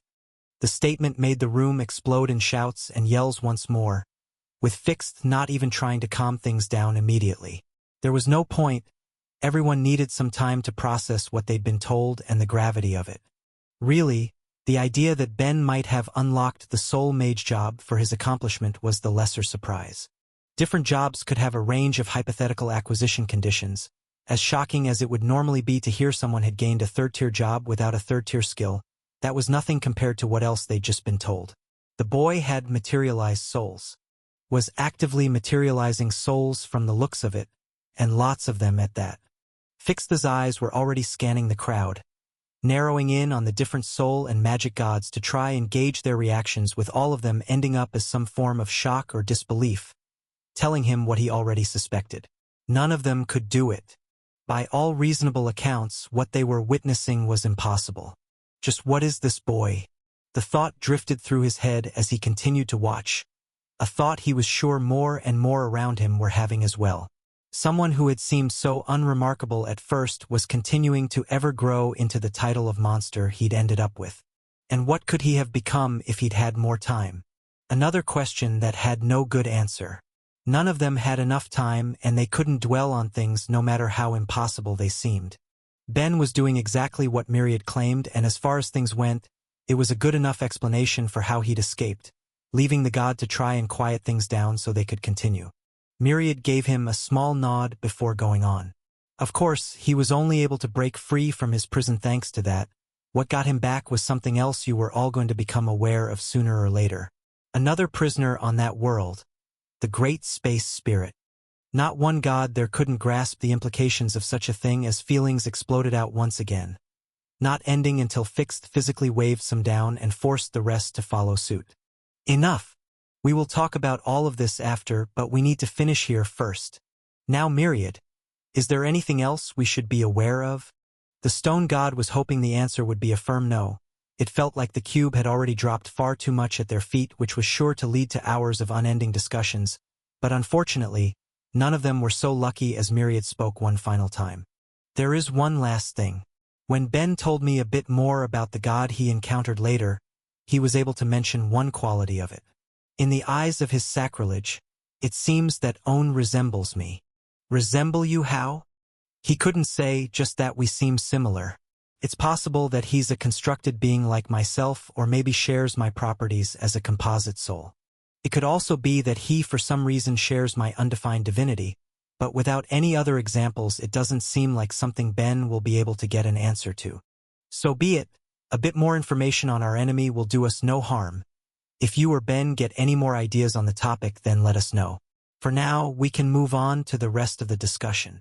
The presence of a new person holding the soul mage job, the ability to create souls, the fact the space spirit was likely largely responsible for their conquered worlds and whatever properties Myriad shared with the demon god. The room wasn't going to be quiet for many long hours after getting so much news at once, leaving Fixed to fight off a headache as it went on, all while he was forced to be the one to try and manage such a proud and strong-willed bunch. You are officially looking at a triple contender, baby. Ben cheered as he finished the book he'd been reading on the system's design and function. God, this is kind of bittersweet, isn't it?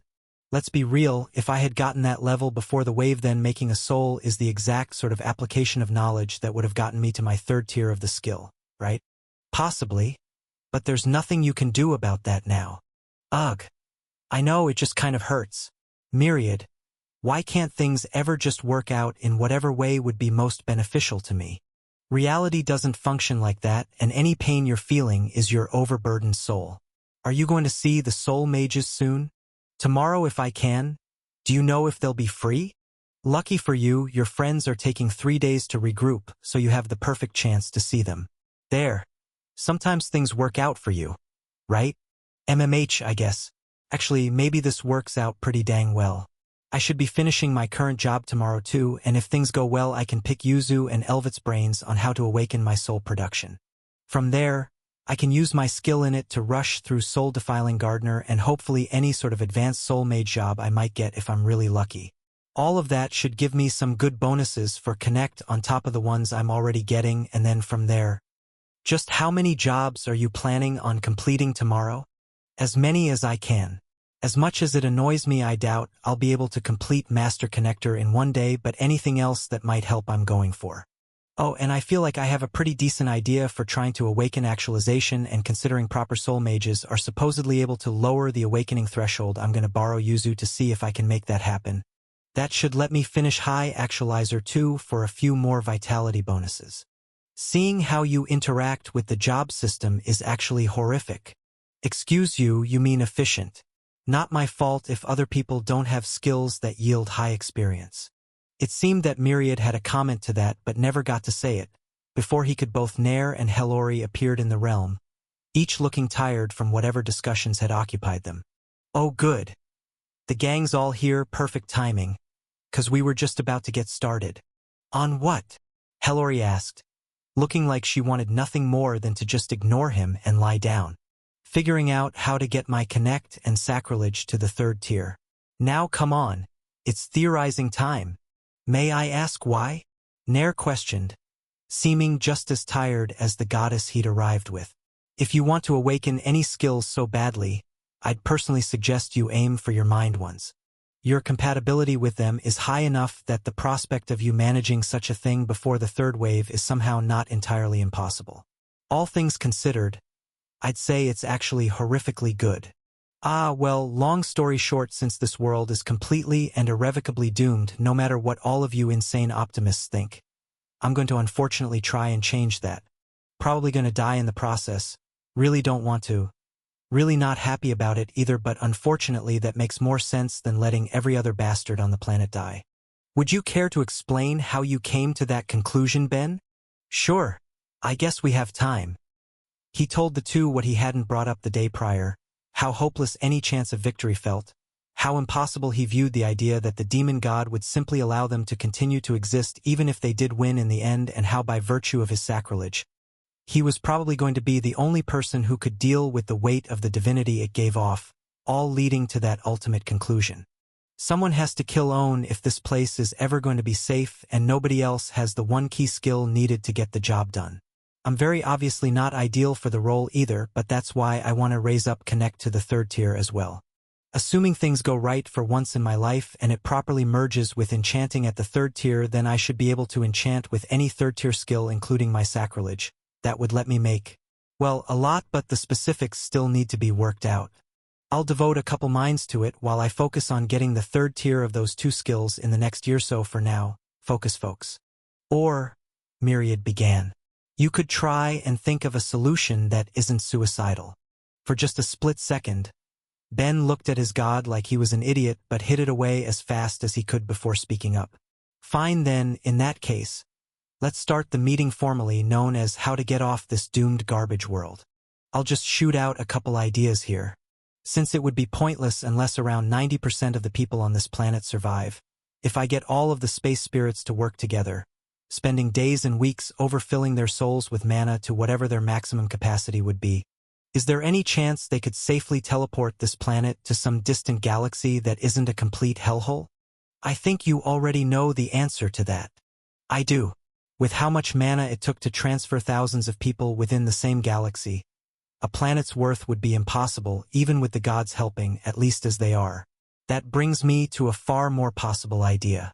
Enchant a giant container, probably something in the scale of 1 kilometer or 2 in size, and have it so both the interior is expanded along with the best time enchantments I could manage to freeze the time within and shove everyone on the planet inside.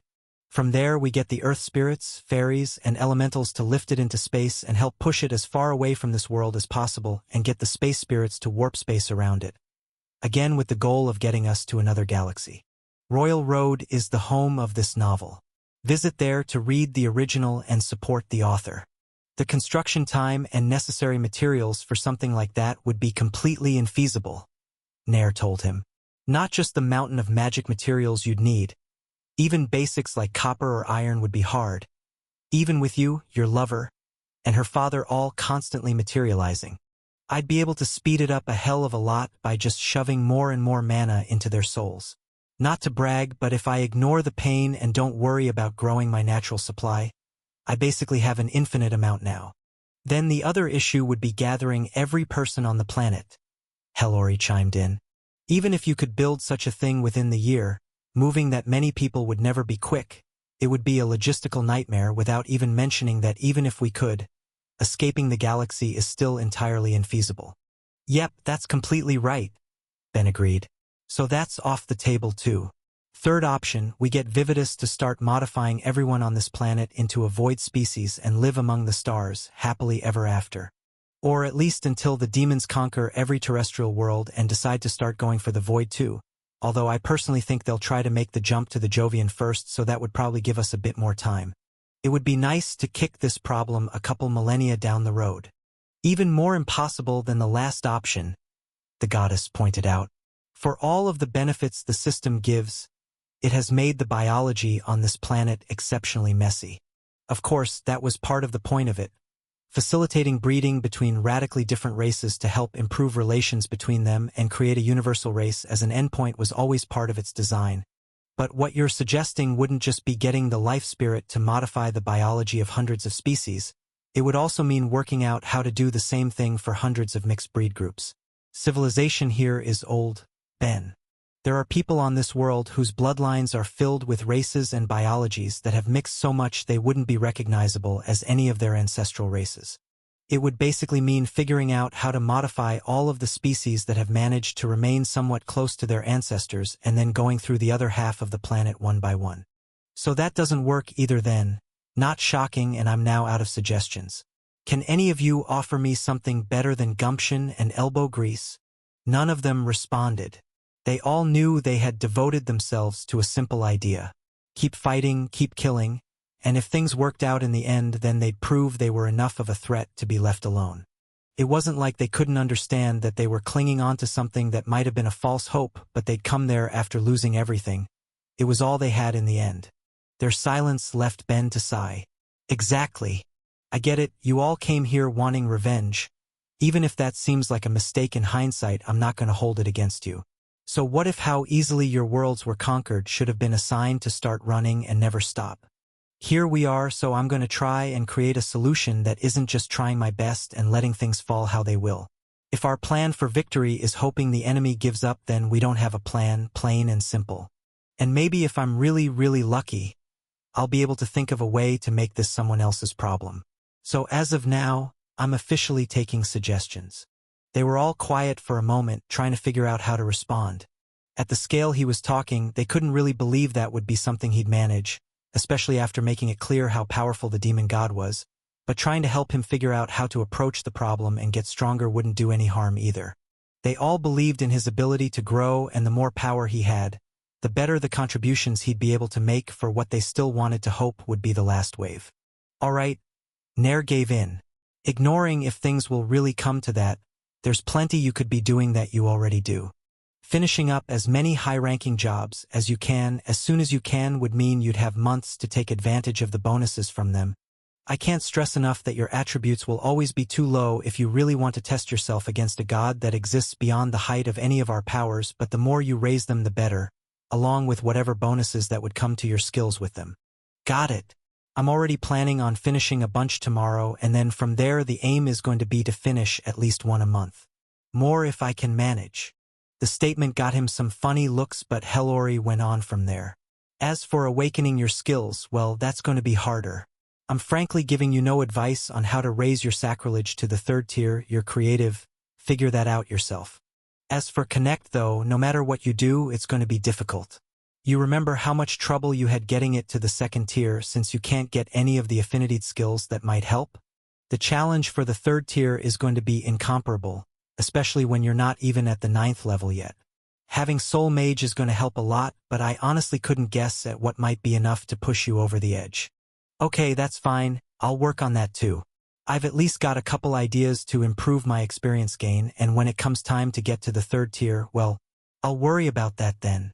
With how much his mind had grown since he'd last been on World, none of them could tell from his thoughts that he had a bit of an idea on how he might approach it, but something about his attitude left a hint of worry they did their best to ignore, instead focusing on the other practical issues. As for anything else, Myriad started before trailing off. Honestly, Ben, you'd need to find out for sure what sort of god this Own is. The forbidden gods were basically powerless when you executed them. This one is going to be the opposite. Technically, I'd expect one that's strong to be capable of anything, but if they really are a natural soul god, then that's a whole other issue. Why? The world has a bunch with all of the soul mages you guys keep creating. No, technically when they ascend they're gods of soul magic, if we're being specific. It's going to be close but different, the way there'd be differences between a god of fire and fire magic. Honestly, the fact that your sacrilege was able to hold them off from your mind at all was a miracle, but part of your soul comes out of your body when you use deep connection. Even if you do get to the 3rd tier of both skills you want, unless you have literally no other options, you simply shouldn't even consider trying to steal mana from your coat to fight. That got a grimace from him.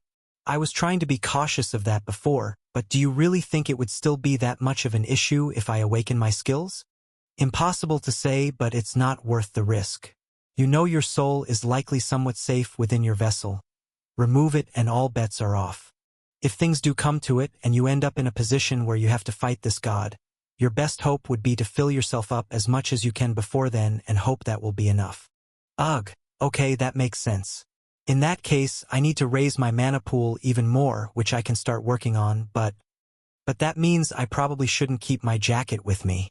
Having it with him meant he had an unlimited supply of mana to his name, exactly the sort of thing he'd want to use as a crutch in an emergency, but here he was, talking about fighting what was likely the strongest god in the universe.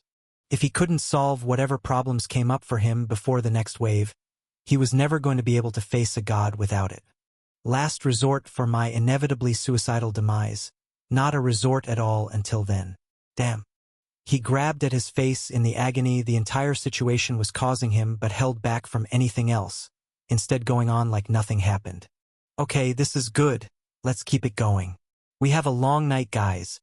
I'm not letting up until I squeeze every single idea I can out of you. In the morning, Ben found the spatial bag he'd brought to the wave beside him. With Thera having grabbed it from the hospital she'd been working at after it had been left there upon his kidnapping. Sending a small jolt of fear through him as he rushed through pushing aside food and potions he'd prepared for the month to find what he'd been worried about. Still there. He sighed in relief as he moved the archive to his ring instead. It had been something he'd brought along to give himself a bit more mental leeway if he'd needed it thanks to the powerful time effect placed on it, but if it had ended up missing at his return then he would have forever been the idiot who'd lost a mythic item. Not a title he wanted to earn for himself. He hadn't even thought about it until seeing the bag, but now that it was in his hands he was already breathing just a little easier, letting him move on to the first part of the day. You free for a moment, Myriad? Oh, so you are then perfect.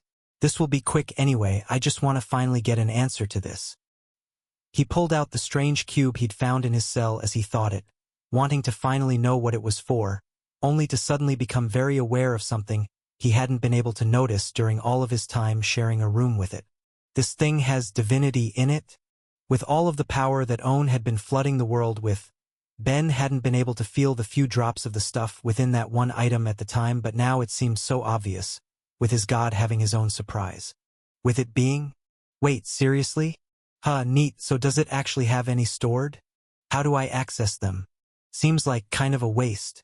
If it doesn't work, can you at least do anything with the bit of divinity still inside of it? This tale has been unlawfully lifted from Royal Road. If you spot it on Amazon, please report it. Mana regeneration every time.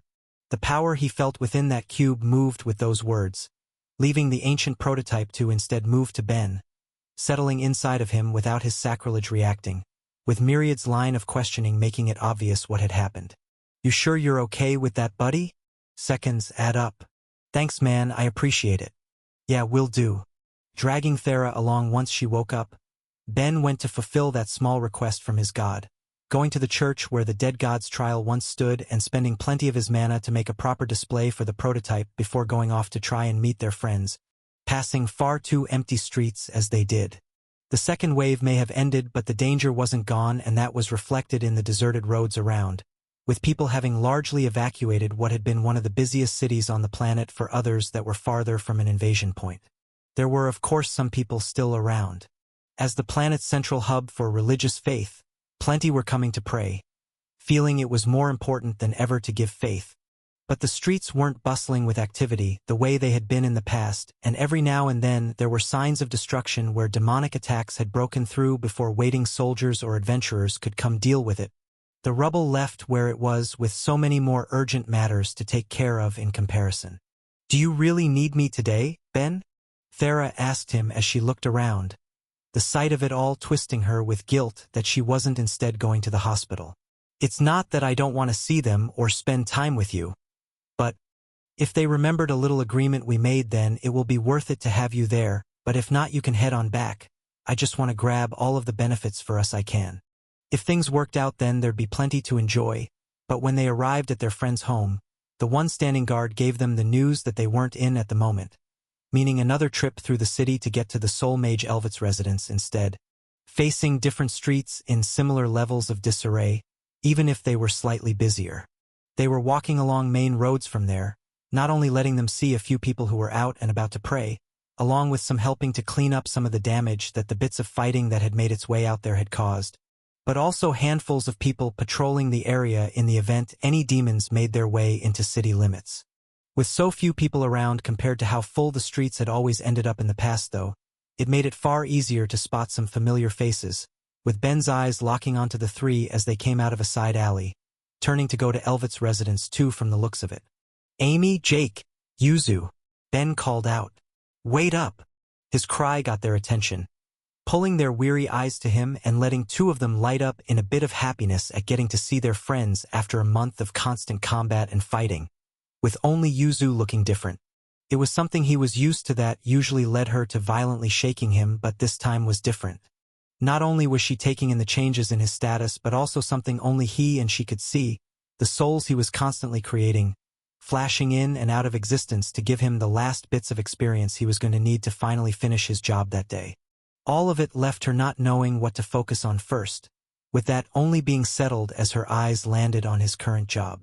"How are you, Before she could finish, Ben materialized from afar, spending far too much mana for the act of doing it at a distance, but ended with the girl's mouth gagged, keeping her from shouting out his job to the world. "Lovely to see you too, Yuzu. How about we don't scream out things that are going to get way too many eyes on me while we head over to your teacher's place? We've got plenty to talk about after all." Ben? My guy, what exactly are you doing to my wife?" Jake asked as his eyes glanced between him and the fabric Yuzu was already untying. "Trying to keep all of my little secrets from being shouted to the world is all, which I personally don't think is too unreasonable. Even if there's not many people around, there's enough that things might become a pain for me if she just screams it out like that, willy-nilly." Sorry," Yuzu told him once freed. "I guess this can wait, but I want answers. How? All things in due time. But for now, you mind helping with my very sore, very stretched-out soul?" That request forced her to look at him deeper than the surface-level system information and past all of the souls around him, making her gasp as she did before rushing over. "How did you even do this?" "It's a long story. If we head to somewhere marginally more private, then I'll fill you in."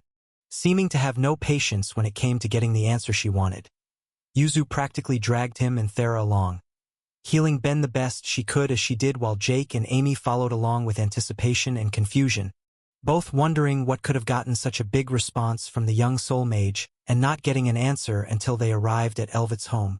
With the merman's head poking above the water locking into Ben the way Yuzu's had as he looked like he wanted to shake him the way his apprentice was so prone to while they both shouted out questions. "What are you doing? Ben, how the hell are you a soul mage?" "Wait, he's a soul mage?" Elvet asked, looking beyond the souls Ben was creating to the deeper information within his status. "How?" "No, it's either because of soul production or soul expansion from the looks of it, but those are both tier 1 skills. How does that make sense? But soul production, that's what's letting you create all of the souls around you. Gods above, it's like you gained a 3rd-tier skill at the 1st tier. No wonder you got that job. Are you materializing them?" "Good eye, I am. I can't believe something like that is possible." Would it be possible for the rest of us to get clued in?" Jake asked as he and Amy both looked equally lost. "What the heck is going on to get you guys like this? And Ben's a soul mage." Well, I've had a hell of a month, so if our wonderful Elvet and Yuzu would both be willing to help heal my poor, tortured soul, I'd be happy to give the full story." Just as his student had, Elvet looked closer at Ben after he'd said that, seeing the injuries that lied within. "Goodness, how did you?" "No, just come here so we can start healing you and give the explanation as we do." It was obvious everything the two soul mages were seeing in him had caught them off guard, but they did their best to heal him as he once more explained all that he'd been through in the last month, ending the story quickly enough given how many times he'd already been forced to repeat it, with reactions not changing much by the end. "Wait, so how many souls have you created since you got that skill?" Yuzu asked him. "Rough estimate? About 300 million, he told them, rolling his shoulders and feeling significantly better after that round of healing and repair. I was doing it constantly without rest and was always pulling more and more mana into me to do it. It kept me busy. I feel like there's some horrifying theological implications to that. Amy muttered and was otherwise ignored while Elvet spoke up, sounding thoughtful. Well, that would explain how you managed to get through the job so fast. After having it for years, I'm not even halfway myself. I can't deny a bit of jealousy when you're going to be done in, oh, from the looks of it, a few minutes. Royal Road is the home of this novel. Visit there to read the original and support the author. Wait, you're that far from finishing it? Ha, Ben, I don't believe you properly understand just how big of a deal the jobs unlocked with third-tier skills are, so think of it this way. If you average it out, each level you gained had to have taken you roughly 3 million souls to acquire. Well, when you put it that way, yeah, it's a lot. It's the price of acquiring something that is the equivalent of a tower blessing for the aspects it raises. Wait, is that how good massive bonuses are? It is, with the cost to finish it reflected in that price. Seeing firsthand how much you acquired after taking it, can you really disagree? He couldn't. All of the levels and skills he'd gotten just by taking the job were undeniable. Knowing that it was all equivalent to what he'd gotten from completing a tower only made it more so and left him to reevaluate just how he wanted to approach his future job options from there. Feeling plans shifting in his head as he went on with their talk. All right, well, thanks for that piece of info, but getting my soul fixed and catching up wasn't the only thing I wanted to talk about. I was hoping you guys would have some idea on how I could awaken my soul production too. How would we possibly know that? Yuzu asked, her eyes still glued to all of the souls coming into existence around him. The fact that you haven't managed it when you've made so many doesn't really give many options. I wouldn't be so sure, her teacher countered. Have you tried creating souls with the traits you'd see when they awaken, Ben? I have and I can't. It was something he'd at least put some effort into when he'd been trapped, experimenting even at the 9th level of his skill to see what he could do and as a way to pass the time, but whatever changes a soul went through when they awakened was a limit he couldn't currently touch, with Elvet nodding as if that was what he'd expected. Of course, I suppose that would be obvious to try, so I have a different suggestion instead. You might try to create a more unusual unawakened soul. Unusual how? I've experimented plenty, but not much really seemed to do it. I'm sure, but there are a few on this world whose souls take on a slightly different nature. Namely, those few on the planet with a beast form skill. It's not necessarily something I could do today, but I should be able to find someone with a soul like that for you to examine if that's something you need. Beast form skill, huh? Oh, Elvet, you bright, handsome genius you. That is a very good idea. He not only knew that holders of the skill had souls that were amalgamations brought forth from an ancient soul mage of a long-lost world, but he also personally knew one, making things significantly easier for himself. That might not be necessary. Give me just 1 second. Myriad, I know you're working, but do me a favor, please. Sakhel and Raelia should still be near their point doing cleanup, right? Can you send them through the gate to All Faith for me as a favor? And I guess Sko can come too if he wants to. Tell them it's important. Is that all? Maybe one more thing. 1 second first. Hey guys. Any chance you all remember a conversation we had a while ago? You must have finished your current jobs in the last wave. Any chance either of you took the adventurer one? It was the reason he'd dragged Thera along too, but if they hadn't, he wasn't going to hold it against them if they'd forgotten. With how insane things had to have been for them during the second wave, he wasn't going to hold it against them if they hadn't thought about it or chosen different priorities. But the smug look on Jake's face told him all he needed to know. Of course. You promised us some easy power. You think I wasn't going to take it? Awesome. In that case, what level are you at? Right now? 2. I'm sorry, 2? How could you possibly be only at 2? That actually worked out incredibly well, all things considered. He just struggled to understand how it could be that low with all the fighting they had to have been doing, with Amy giving him the answer. Having Yuzu in our party slowed down our leveling pretty significantly. You were literally just telling us how hard jobs like that are supposed to be to raise. Okay, true, that makes sense. In that case, sorry Yuzu, but I need Jake to kick you right now. You're already plenty strong and I won't be able to help you speed level like I can the rest. We can however add 2 more without her, so Myriad. For my last little favor of the day, Talk to Steph and Will's God to have them sent my way, and we'll do some insane cheesing for this system. Just you watch. You're the best. Being able to do things that way meant he'd be able to finish even more jobs than he'd originally hoped that day, as well as help others along with him, with the only thing that was really going to matter being how many he'd get in the end. A question he was eager to answer as he focused on making souls from there, all to finish the little bit he had left. Steph and Will both arrived before Satchel's party did, but that didn't matter to him at the end of it all. He only needed them for his attempt at awakening the one skill. There was no rush for that. So after sparing a few words for each other and explaining why he'd pulled them away from their fighting, he had Jake bring them all into their party before turning to both Yuzu and Elvit. Man, I feel like I've been asking everyone a lot of favors today, but seeing as how we're hopefully about to go through a bunch of jobs and you guys are able to lower both leveling and awakening difficulties on top of increasing awakening bonuses, and seeing as how some of us have more than a few 9th leveled skills, well, you see where I'm going with this. Yes, we can cast on you. Elvit nodded. Although the effects are going to be a lot weaker on one than the rest. Yeah. Me and my stupid soul. Ben sighed. Doesn't matter. Every little bit helps. So without further ado, he touched the job crystal hanging around his neck, watching as all of the options filled his mind. Available jobs. Trap user.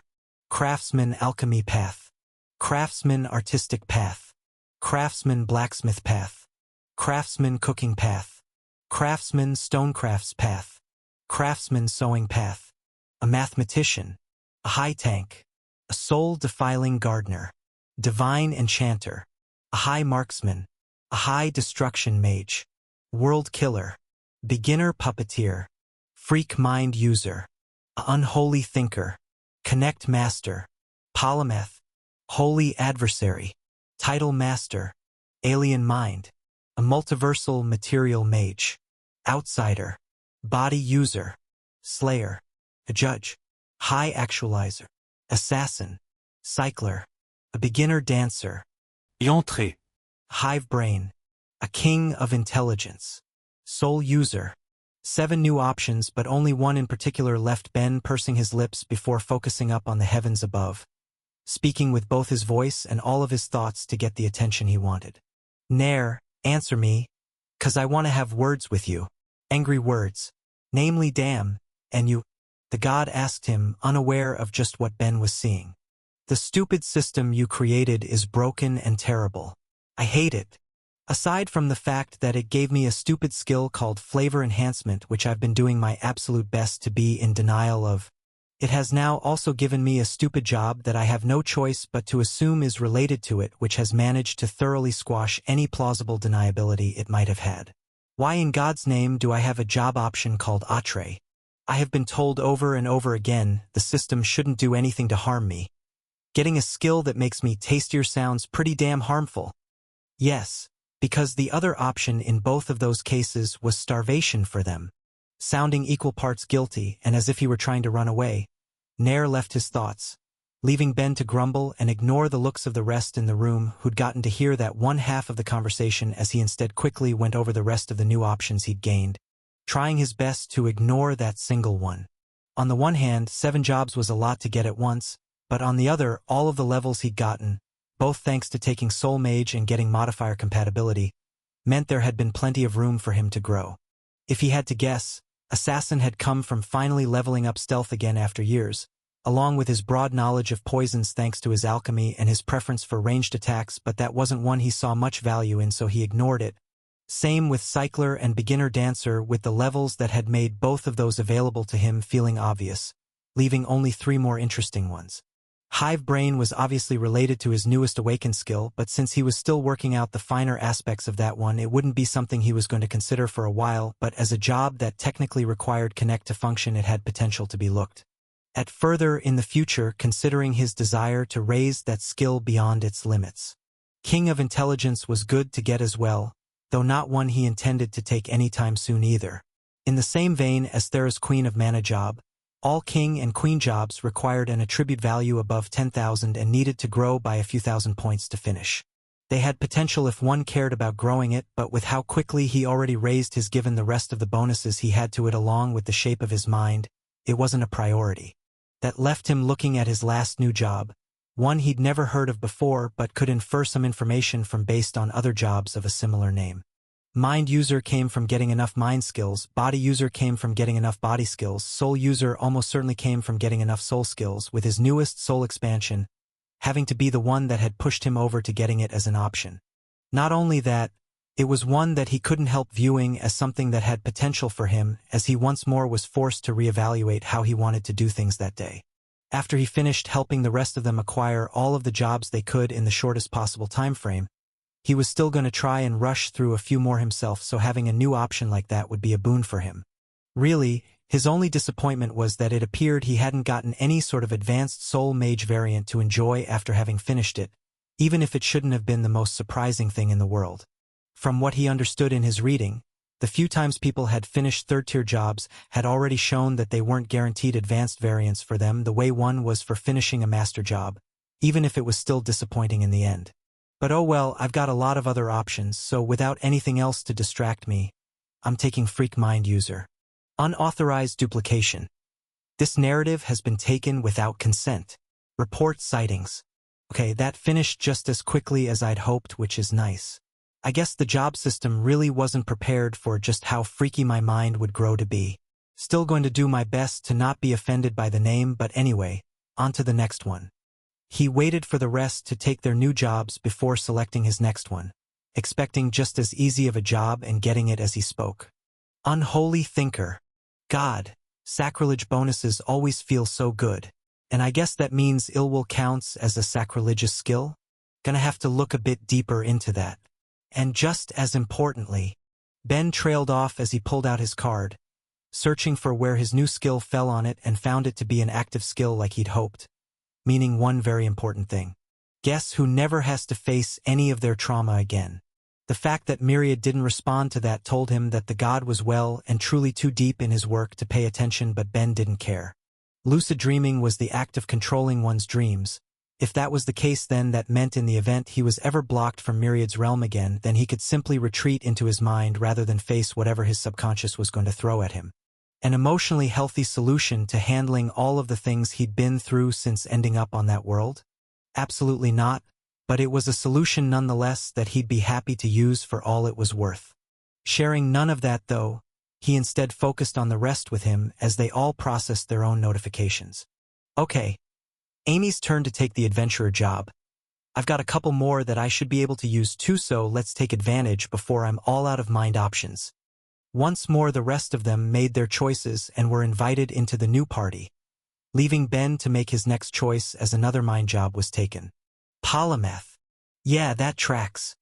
Unlike the last two jobs, this one didn't finish immediately and he wasn't greatly surprised as to why. Unlike the last two, this one seemed like an advanced version of his past scholar job, meaning he'd need to actively learn to get the experience he needed for it.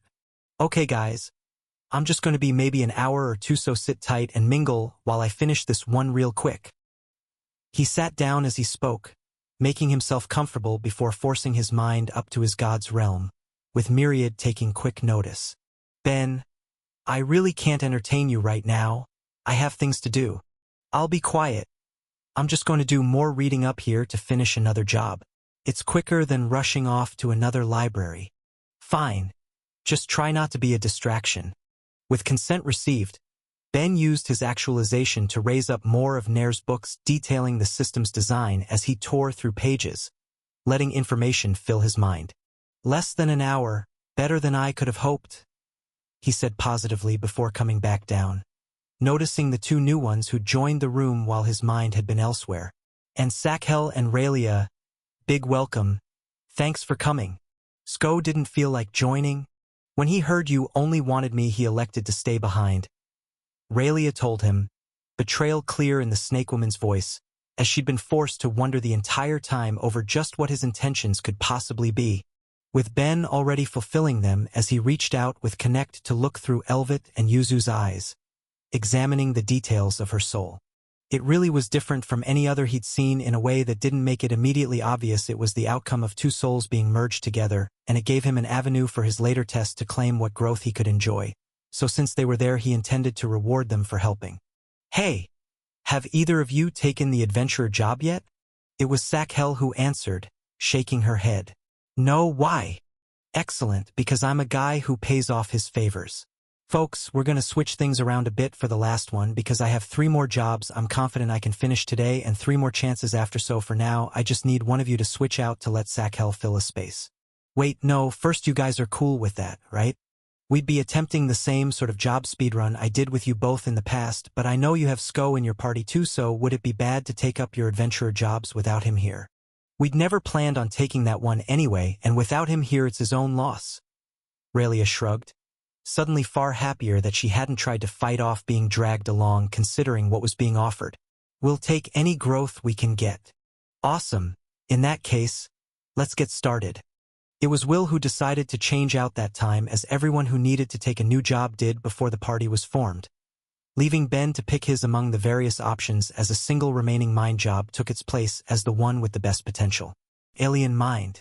It was a job he'd gained after acquiring alien thought structure due to the carelessness of Galwax, and one he felt confident he'd finish just as quickly as any other, given that it would be a job affected by the change that had taken place across his thousands of minds, and without any hesitation selected it to be enjoyed for all it was worth as notifications filled his thoughts once more.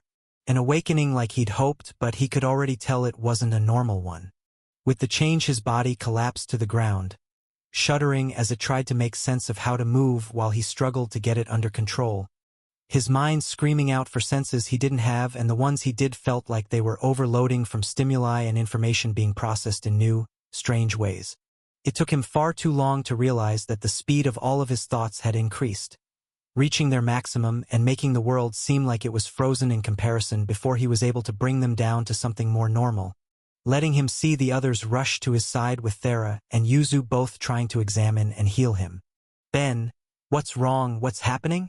Thera asked him in obvious worry, having only just gotten him back from what he'd just been through and not ready for him to already be in some new danger again. All while words escaped him. Prindurug. It was like his very mind had been contaminated with something else as he looked at the people around him. His friends who he knew and cared about, who were all clearly worried but seeing more than that too. Looking at them, he saw both predator and prey, weakness and the divine, a range of judgments and evaluations all at once that felt like it was tearing him apart as one truth became clear to him. The system's finally driven me insane. It felt like he needed to run, kill, fight, play dead, worship, and so much more all at once, just from looking at the people he knew. Not remotely the response of a healthy mind that was made all the more clear as his thoughts continued to struggle against his own body, lacking any semblance of the control he normally wielded as the parts of him that were still him tried to understand what was happening, coming to something of an answer. Originally, alien thought structure had imposed aspects of a Galwaxian mind on his own, and now that it had grown, it had gone beyond that as he felt features from thousands of different minds trying to mesh into his thought structure from every experience he'd ever connected to. From things as simple as plants and bugs of all sorts to the stronger animals he'd faced, up to not only the various people of the world he'd casually connect to in passing, but even beyond that, with the thousands of minds he'd touched as he explored the thoughts of his fellow prisoners and even the ghosts who'd escaped the hells from there, all of it taking aspects of who they were and trying to fit it into him with disastrous results. He didn't even know if that was something that could be fixed or if in his quest for some quicker power, he'd become irrevocably broken, but he knew the only way to find out would be to spend time on it. Something he could make in spades. Without the processes to tell the others around him what he was doing, he used what bit of will and sanity he knew. He still had to pull something from his ring, letting it fall into his hand as he activated the archive to force his damaged thoughts be pulled somewhere with a thought speed effect that would stack with his own, and ever so slowly, began disassembling his minds one by one into their base strands, feeling what each one had become and comparing it against the memory of what they were before as he cautiously and with great care tried to restructure each strand, removing the excess and returning it to what it was before. With just short of 5,000 minds in his head, each of them made of dozens of strands of thought by that point, it was neither going to be quick or easy work with no certainty of success, but with no other obvious option able to pass through his mangled thoughts, he did what he could, hoping that it would clear in the end. It was after the first half hour that both Thera and Yuzu had to admit that whatever was wrong with him, they couldn't solve it. Thera could find no issue in his body, and while Yuzu claimed there seemed to be something going on in his soul, it wasn't enough for a proper answer, nor for her to know how they could possibly fix it. All they knew was that whatever the matter was, Ben had chosen to pull out the archive to use. They could only trust that it would somehow help as time went on. So like, is there anything we can do instead of just waiting? Jake finally asked an hour after the two women had given up. Shouldn't we, I don't know, do anything?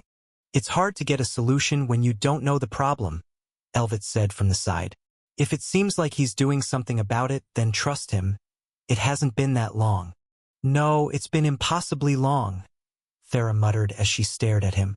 Using the archive speeds up how fast he thinks by 100 times over, and I don't even know how fast he can usually do it with his thought speed skill. For us, it's been over an hour. For him, it has to have been weeks at least. Okay. So again, that sounds bad, so what do we do? I don't dash. Her words were cut off as Ben dropped the book and opened his eyes, groaning as he did. Okay, that sucked. Every part of that sucked. And I now have even more complaints for Nair about the accuracy of the statement that the system can't hurt you. If that's the case, then why do I keep stumbling into all of this crappy painful harm? I mean, it's at least a little interesting that I forced a skill transition, but dash. This time it was Thera cutting him off as she reached out and squeezed him tight before pulling him away to look into his eyes as the rest watched on. Ben, what the hell just happened? Long story short, the system just drove me insane. Not to worry though, I got better. You are giving me the long version whether you like it or not. Okay, the slightly longer version is that the last job awakened alien thought structure in a way that I think caused my minds to take on the traits of everything I ever connected to. This was, to put it mildly, not ideal and briefly left me struggling to figure out how to use my body when it felt like I should have had more legs or arms or flippers or tentacles or whatever. To try and fix it, I went into the archive for way too long and very carefully broke my brain in a different way, driving me sane again. And now I'm probably fine. Not one part of that sounds fine. Wait, Jake cut in, looking far too interested now that it seemed Ben was stable. So what happened then? You said the skill transitioned, so that can't be the end of it. I took all of the non-human aspects from the human parts of my thoughts and, well, combined them, I guess, into separate threads, so instead of contaminating the full structure of my thoughts, they're just sort of acting as a different way of thinking in each of my minds. Like I said, I'm probably fine. That still doesn't sound fine, Amy muttered while Jake just looked more interested. Wait, you've connected to me before. Does that mean there's a copy of me living in your head? Can he hear me? Hello, inner Jake. There's not, thank God. Whatever happened to me didn't copy minds into me whole cloth, only replicated some of the structure from races and species that differed greatly enough from my own. It's probably fine. And you're still you? Thera asked him, looking into his eyes as he smiled back. Always am. All right then, if you say it's fine, then it is. It seemed the others were less sure of that fact, but what mattered was that he was at least mostly confident in it. Already when he was looking at the world, he felt those new aspects of himself, viewing it in different ways than he normally would, but those aspects were now just as much him as anything else. They didn't change the core of who he was. Although I think I'm going to avoid mind jobs in the future, why are they always the ones trying to break me? At least this wasn't as bad as some in the past. No, if I didn't have my unnatural thought speed and the archive, I would have been spending weeks, maybe even months on this. That is factually not good. No more mind jobs from here on out. Unless one seems really good. Ignoring the small part of himself that was already trying to weasel out of the personal promise he'd just made, Ben instead focused back on the others with him, giving away none of his thoughts as he spoke up. Okay. Well, now that that bit of awkwardness is over with, who's ready to move on to their next job? You can't be serious, Steph sighed. Really? After you were just convulsing on the ground like that? I'm not taking another mind job for the next one. It will be fine. I wonder if anyone here actually believes that, Will muttered, again with far too many in the room looking like they agreed. Guys, listen. I'm taking these next jobs with or without you, so you can either tag along and enjoy the easy experience, or you can watch me enjoy it all by myself. Your call. The fact that he was still going to be doing it either way made things easier for them, even if they didn't seem to like that fact as they organized who would be in the next party. Switching out who had to miss that time as Ben decided which of the two he was looking at he wanted to take first before ultimately ending on his newest option. I'll take Sole User. If you encounter this tale on Amazon, note that it's taken without the author's consent. Report it. It wasn't completed instantly, but then, Ben hadn't been expecting it to. He'd be entering new territory with it. All he could do was hope that he was right in his reasoning. If creating souls counted as using them, then he'd be fine for experience, leaving only the question of how long it would take. After all, Elvet had been right about how hard it was to raise a third-tier job. Needing to create 3 million souls for every level was simply absurd, and he had no clue how comparable it would be to do the same thing for 3 second-tier jobs, plus his own, Satchel's Adventurer, and whatever Raylia had taken. It could easily have been the sort of thing that would mean days of work as all of them fought and trained, which was still objectively better than anyone had any right to hope, but slower than he wanted when the goal was to rush through them. Oh well, if I'm lucky it will only be a couple hours, so for now, let's start by seeing if I can actually awaken this skill like I'm hoping. Different from anything else he'd made, Raylia's soul stood alone as something unique, which made it all of the harder to deal with right off the bat. He still needed to simplify it the best he could, same with any soul he ended up creating, but that meant unraveling the structure he was seeing for the first time and trying to understand which parts matched the aspects he'd expect in a more typical one, trying to adjust the end product he hoped to create into something both unique and challenging enough that it would be enough to push him over the edge while at the same time being on the edge of what was possible, ending with something he thought would work. It felt like it would be a challenge even as he visualized it, but he had more than enough working in his favor. All of the jobs and blessings he'd accumulated, a title that helped lower the difficulty of awakening, and on top of all of that, the spells of the 2 soul mages placed on him, designed specifically to make something like that easier.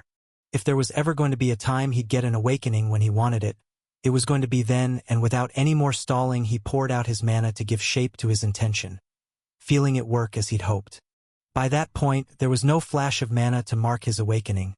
His attributes had only grown by a point or two at the very most, but that didn't matter. He'd done it. He'd gotten the exact outcome he'd been hoping for the first time, actually managing to plan his awakening, with the grin that stretched out across his face being enough for the others to know he'd pulled it off. Soul Source, huh? A good name for the skill, I dig it.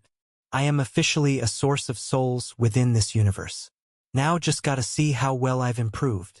Before, when he'd materialized them using his natural mana pool, he'd been able to make a maximum of 17 at once, when accounting for having both that skill and soul inclination at their 9th levels, which meant now all he needed to do was see what his new upper limit was. Going B as he started to spend his power, creating and counting till he felt nearly drained as the total fell just short of 300, leaving the soul mages who could see what he was doing to be just as shocked as he was elated. With that being the case, he was going to be able to fly through any future soul job, even without his jacket to do it, and as he turned to look to his friends to see if they'd all picked their next jobs already, he was rewarded with another change that had come with the awakening. On top of the more linear growth, it had added yet another new dimension to how he'd see the world. Looking at them all, he could clearly see their souls.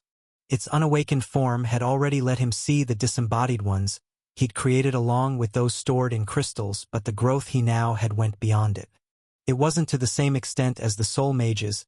He couldn't read the system information off of them, even if he was able to make out the structures themselves, but it was an interesting bonus he hadn't expected that would only aid the future growth of the skill, should he ever want to pursue it.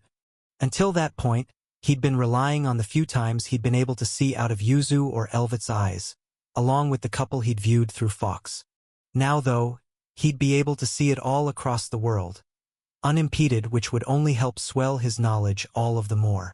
There was more he'd need to experiment with too. He'd need to test to see if he was now able to create structures within a soul he'd previously failed to, along with seeing how the complexity he could manage overall had changed. But for the time being, what he had was enough, and after confirming with the rest that they'd taken their new jobs, he touched his own crystal once more. Fully intending to take Soul-Defiling Gardener on the assumption that the name implied it was going to potentially be some sort of soul and plant job, he was stopped as he looked at the bottom of his list of choices. 2 new options after all of the ones he'd sped through, with the acquisition of that new Destined Holder title appearing to have unlocked an option called Master of Destiny, while completing the last job granting him access to Soul Master. As interesting as the first sounded, it was the second that really managed to catch his attention. Considering the number of awakened soul skills he now had, it wasn't the most surprising to get, but still altered his choice. Master jobs yielded advanced options once they were complete, meaning he'd be able to go even farther in his goal of getting those last few levels of Connect by using the same exploit that had let him finish being a soul mage in a month. It was too tempting to pass up when it was right there in front of him. I choose Soul Master. Okay, this should be a good little test to see how much experience creating a normal soul will give me, so I'm just going to take a couple minutes on this one. Give me a sec and then we'll use up the last job option and you can all go back to your days. Mostly. I'm going to need to borrow Yuzu and Elvit for one more thing when I'm done here, but we'll worry about that when we get to it. For now, let's finish up. Making souls one by one. He was expecting the amount he'd need to make to cover all of that experience to be a number in the millions, even despite the fact the last one ended at just one. He knew awakening a skill gave a ridiculous amount, but without knowing how much for sure, it didn't feel outside the realm of possibility that it could have been so great that it would cover multiple people. Surely without that boost it would be more, and it seemed he was right, though not as much as he'd thought. By the time he'd created 10,000, the job was done. This, more than anything else, has really painted a clear picture of just how outrageous third-tier jobs are to level. Holy crap, that difference is insane. If I wasn't carrying the others, doesn't this mean I would have finished in 1 or 2,000 instead? I need to figure out how to take advantage of this some more. A future thing to consider.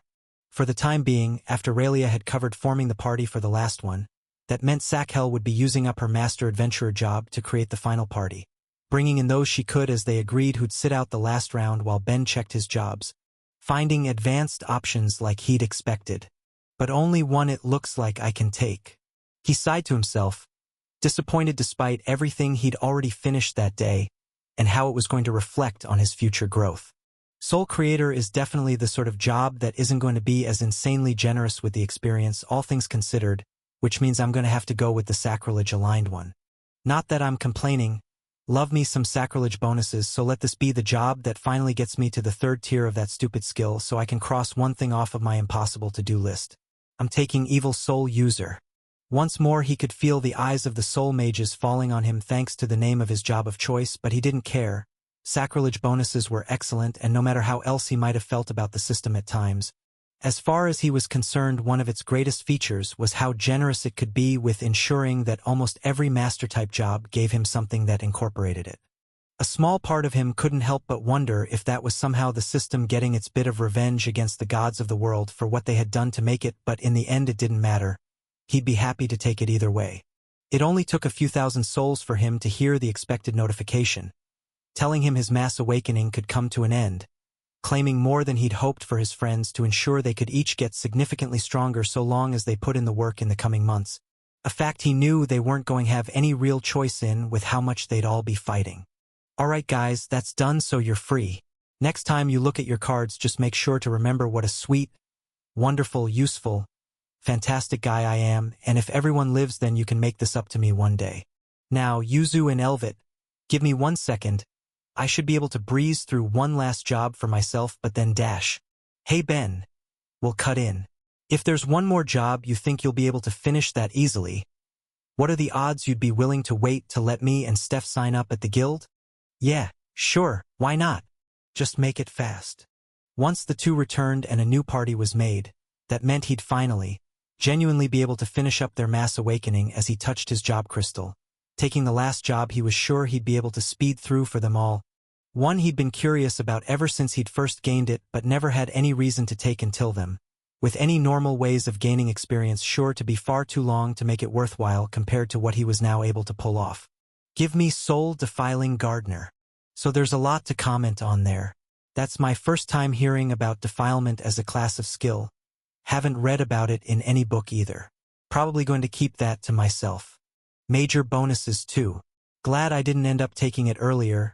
I was totally expecting standard bonuses, so I'm happy to chalk that up to a pleasant surprise. But as for the skill, strange, he muttered as the name kept ringing in his ears, drawing a questioning look from those around him, with Thera outright asking, "What is it this time?" It didn't seem to be anything bad, certainly not on the level of the awakening that had left him convulsing on the floor, but it was undeniable that he looked unusually confused as he answered. The skill I just got with the job, it has an English, well, technically Greek. Probably? I'm not certain. Sorry, what I'm getting at is it has a word from Earth in the name. Ambrosia. That pretty much guarantees you're the first to get it then. What does it mean? Food of the gods. The idea is that it's what the gods in Greek mythology and possibly a few others would eat. Except that doesn't apply here because the gods of this world don't need to eat, and when they do it's either through wearing a believer or recreating it in their realms, so what does that? He trailed off as a possibility dawned on him, threatening to make a grin sketch across his face at the very thought as he covered his mouth to try and keep it down. It was something he was going to need to test to be sure, but if he was right, then it looks like the system might be willing to be a little cheeky with its naming sense. Ben? Thera asked him, wondering where he'd been going with the thought as he waved it away. Just gonna have to test later. I have a couple of ideas, but worst to worst, if it doesn't pan out then I'll go bother Verbum to see if he can help me figure it out. For the time being, let's finish up here and then I can move on to my next project. Not caring to check how many souls it would take like he had the last time, Ben made all he could in one go to get it done, ending with the expected notification echoing in his head. Huh. A title for finishing my 50th job? Sure, I'll take it. What mattered was that he was now well and truly done. He wasn't certain enough of anything else to assume that he'd be able to speed through them the way he just had, especially not while helping to carry anyone else with him, meaning it all came down to what he wanted he'd take for himself next, with that being a matter of what he thought he could accomplish. Touching his necklace once more, he scanned through the job options, finding a surprising amount of new ones with 3 there for future consideration. Both beneficiary and god-defiling gardener had to be related to his last job, with the second being the most obvious of the two. He was still using the souls of gods to grow fruits for potions. He wasn't going to argue that he was defiling them in any way, even if he didn't have a firm guess yet as to what beneficiary might involve. The last on the list was just as curious to him. Expert, a job he was willing to bet was related to his newest title or his accomplishment of having completed so many jobs, but again had few to no guesses on what it would benefit, leaving it as something that was far from an immediate concern. No, when it came to the jobs he was going to pick, it instead became a question of how much he believed in himself. With the help of the soul mages, there was something he fully intended to try out, but whether he succeeded or failed would mean the difference between finishing another job instantly or else being stuck with one that honestly wasn't useful to him for potentially weeks. A depressing option when he was already trying to get as much strength for himself as he could. It wasn't even a calculated risk, it was a gamble that had the potential to be a setback. Not an insurmountable one, but still one nonetheless. So I guess that just leaves the question of how lucky do I feel? That very question made him almost select something completely different out of reflex, but he took a breath and stopped himself. He had an idea he wanted to test, and even if it didn't work, the attribute bonuses would still be handy. If he was right, he didn't want to miss out on enjoying the benefits. He may not have believed in his luck, but he believed in himself. Whether he succeeded or not was only limited by what was possible and the efforts he put in, so without giving himself any more time to hesitate he made his choice. Give me High Actualizer. Okay, with that done, Steph, would you do me a favor and open a portal to the city's gate from here and Yuzu and Elvit? Would you refresh whatever spell you have on me that helps lower the difficulty of awakening? It's time to see just how good of a day this is going to be. Why exactly am I getting an audience for this? Ben asked as he entered the gate network, feeling the eyes of his various friends who came along with him through the portal Steph had created. We have to come this way anyway, Will shrugged. Might as well see if you're going to do something neat. Same here, Sakhel agreed. Besides, you're trying to awaken something. Who wouldn't want to see how that turns out? Which reminds me, both of you keep mum about the fact that I already awakened 2 skills today. I don't need that going around town. She and Raylia nodded, neither wanting to be on his bad side about something like that, while Thera gave her own answer. I'd rather not go off to a hospital, only to find you getting dragged to me if this somehow goes wrong again. It probably won't. I'm pretty sure it's only mind skills that cause me irreparable harm. This is, okay, so maybe it's technically kind of sort of a mind skill, but only in the vaguest way. I'm like 92% sure this will be fine. Then I'll stick around in case you end up with that last 8. Okay, suit yourself. And I guess you guys are just curious too. While Amy tried to play it off a bit more casually, Jake and Yuzu's enthusiastic nods left no room for doubt that they'd all come along just to see how things would turn out, and ultimately it didn't matter to him who wanted to watch. Either he'd succeed in the end or he wouldn't. All he could do was try as he prepared to put into practice an idea. He'd head back in his imprisonment as a way to pass the time while he looked around the strange space he now stood in. He'd long grown used to the gate network despite how unusual it could seem to any casual observer. With no distinction between ground and sky, it left him questioning what he was even standing on as he walked through it, as well as wondering about some of the finer details of the layered reality he now called home. That was exactly what he was standing in after all, a slightly higher layer of reality, one that bore a striking resemblance to another even farther up as he understood it, the very realm he spent most of his nights that let him practice his strange skill to begin with. In every appearance beyond the number of gates and bodies, it felt like standing in the realm the gods called their own. Similar but not the same, Ben didn't know how far the comparison stretched but was more than prepared to try and find out when putting his skill to the test, all to see if it would play by the same rules as that higher level of reality, letting him shape it as he saw fit. And to do that he attempted the same thing that had let him discover the function of the skill to begin with, trying to indulge in a craving. What he wanted was nothing much, just a piece of white chocolate, something he couldn't get on that world as he visualized everything he could about it. The taste, texture, color, and smell. How it would melt in his mouth and how it felt to bite through as a part of him couldn't help but become aware of how close the way he actualized was to the way he materialized while he kept going, remembering more and more properties he wanted to experience again as his soul began to gently ache. Not with the pain of it being damaged or overstuffed, but instead the sort of strain a normal person might get from thinking a little too hard for too long. The sort of headache one would experience from an exhausting studying session only taking place in the core of his being instead of his brain as he put every mind he had towards the task, using his thoughts to bend reality to his will and feeling as it clicked, ending with a small piece of chocolate falling into his hands and notifications filling his head. "Oh, my guy. Now that is weird." Jake laughed as he watched Ben pop the piece of chocolate in his mouth. "How did you even do that? I didn't feel you using any mana or anything." Unauthorized duplication. This tale has been taken without consent. Report sightings. I actualized it, not materialized. Meaning, I thought it into being a bit less restrictive than having to create something that actually exists. Here, 1 second. Now that he'd awakened the skill, repeating the same feat was instantly easier, letting him make more chocolate for the rest of them to enjoy, even while Amy regarded hers with suspicion. "Is this even safe to eat? Maybe?" 1 SEC. He immediately made more and threw it through an open gate, watching as it ceased to exist as it passed the boundary. "Yep, safe. Probably at least. Since I don't know the molecular structure, there's no chance of your body successfully breaking it down to incorporate actualized molecules into your cells, so I don't think there'll be any problems once you leave. Although that's totally something I should test out. I could absolutely actualize a seed to that level of molecular detail. If I got a herbivorous insect and put it in a time-enchanted box along with some actualized water too, I'd be able to see what would happen if it was digested and then brought out. Could I make a construct that way that would house a soul? Something for him to consider later. It seemed what he'd done had only drawn more questions. A few of them at least had already known he could do something like that in his god's realm, but that was different. He was now able to make that work in an area that regular mortals could access. "It's like magic," Jake laughed while Amy shook her head. "You know you're literally an archmage, right?"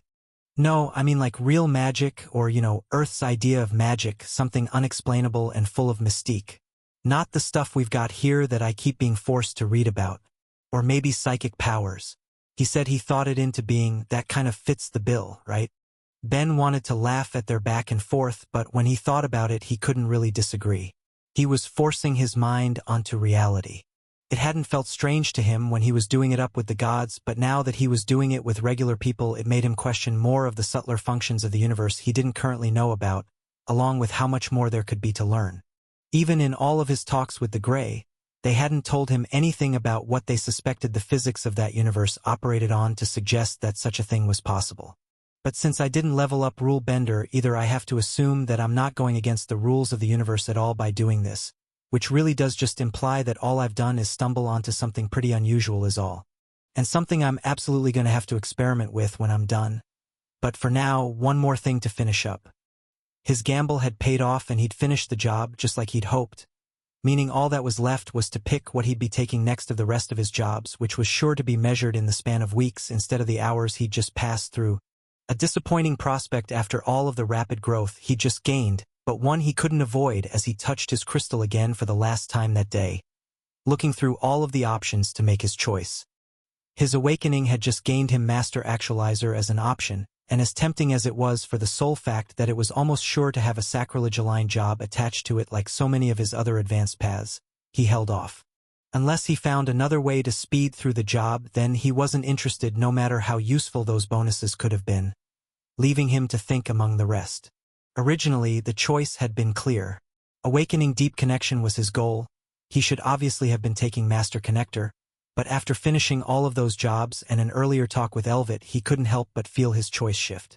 Connect seemed to function as a hybrid mind/soul/enchanting type skill, and over the course of that day, he'd taken 8 jobs that were likely all giving it bonuses to one extent or another. Sure, taking one more job would only help him in the end, but there was something else to consider too. Something he'd learned well during his imprisonment and understood all the more after the Soul Mage explained it to him. Third-tier jobs were powerful. Equivalent to a tower blessing on the aspects they enhanced. That was something he couldn't deny himself when one of his goals was to grow stronger to help ensure his own survival, and became especially important when attached to his worries for the future. With less than a year until the next wave now, the earlier he got better bonuses, the more time he'd have to grow under them. All that left was a question of if any of his available options even met the qualification of being equivalent to the Soul Mage he'd just finished. Of the 34 jobs he could choose from, there were 18 he was fairly sure nobody else had gotten before, and of those, there were 11 he thought either had slight potential to fill his needs or else didn't know enough about to guess one way or another. Everything he knew about outsiders told him they were incredibly powerful, up to and including his encounter with one where he'd discovered firsthand that it held a third-tier skill. Did that mean the job would give him third-tier bonuses?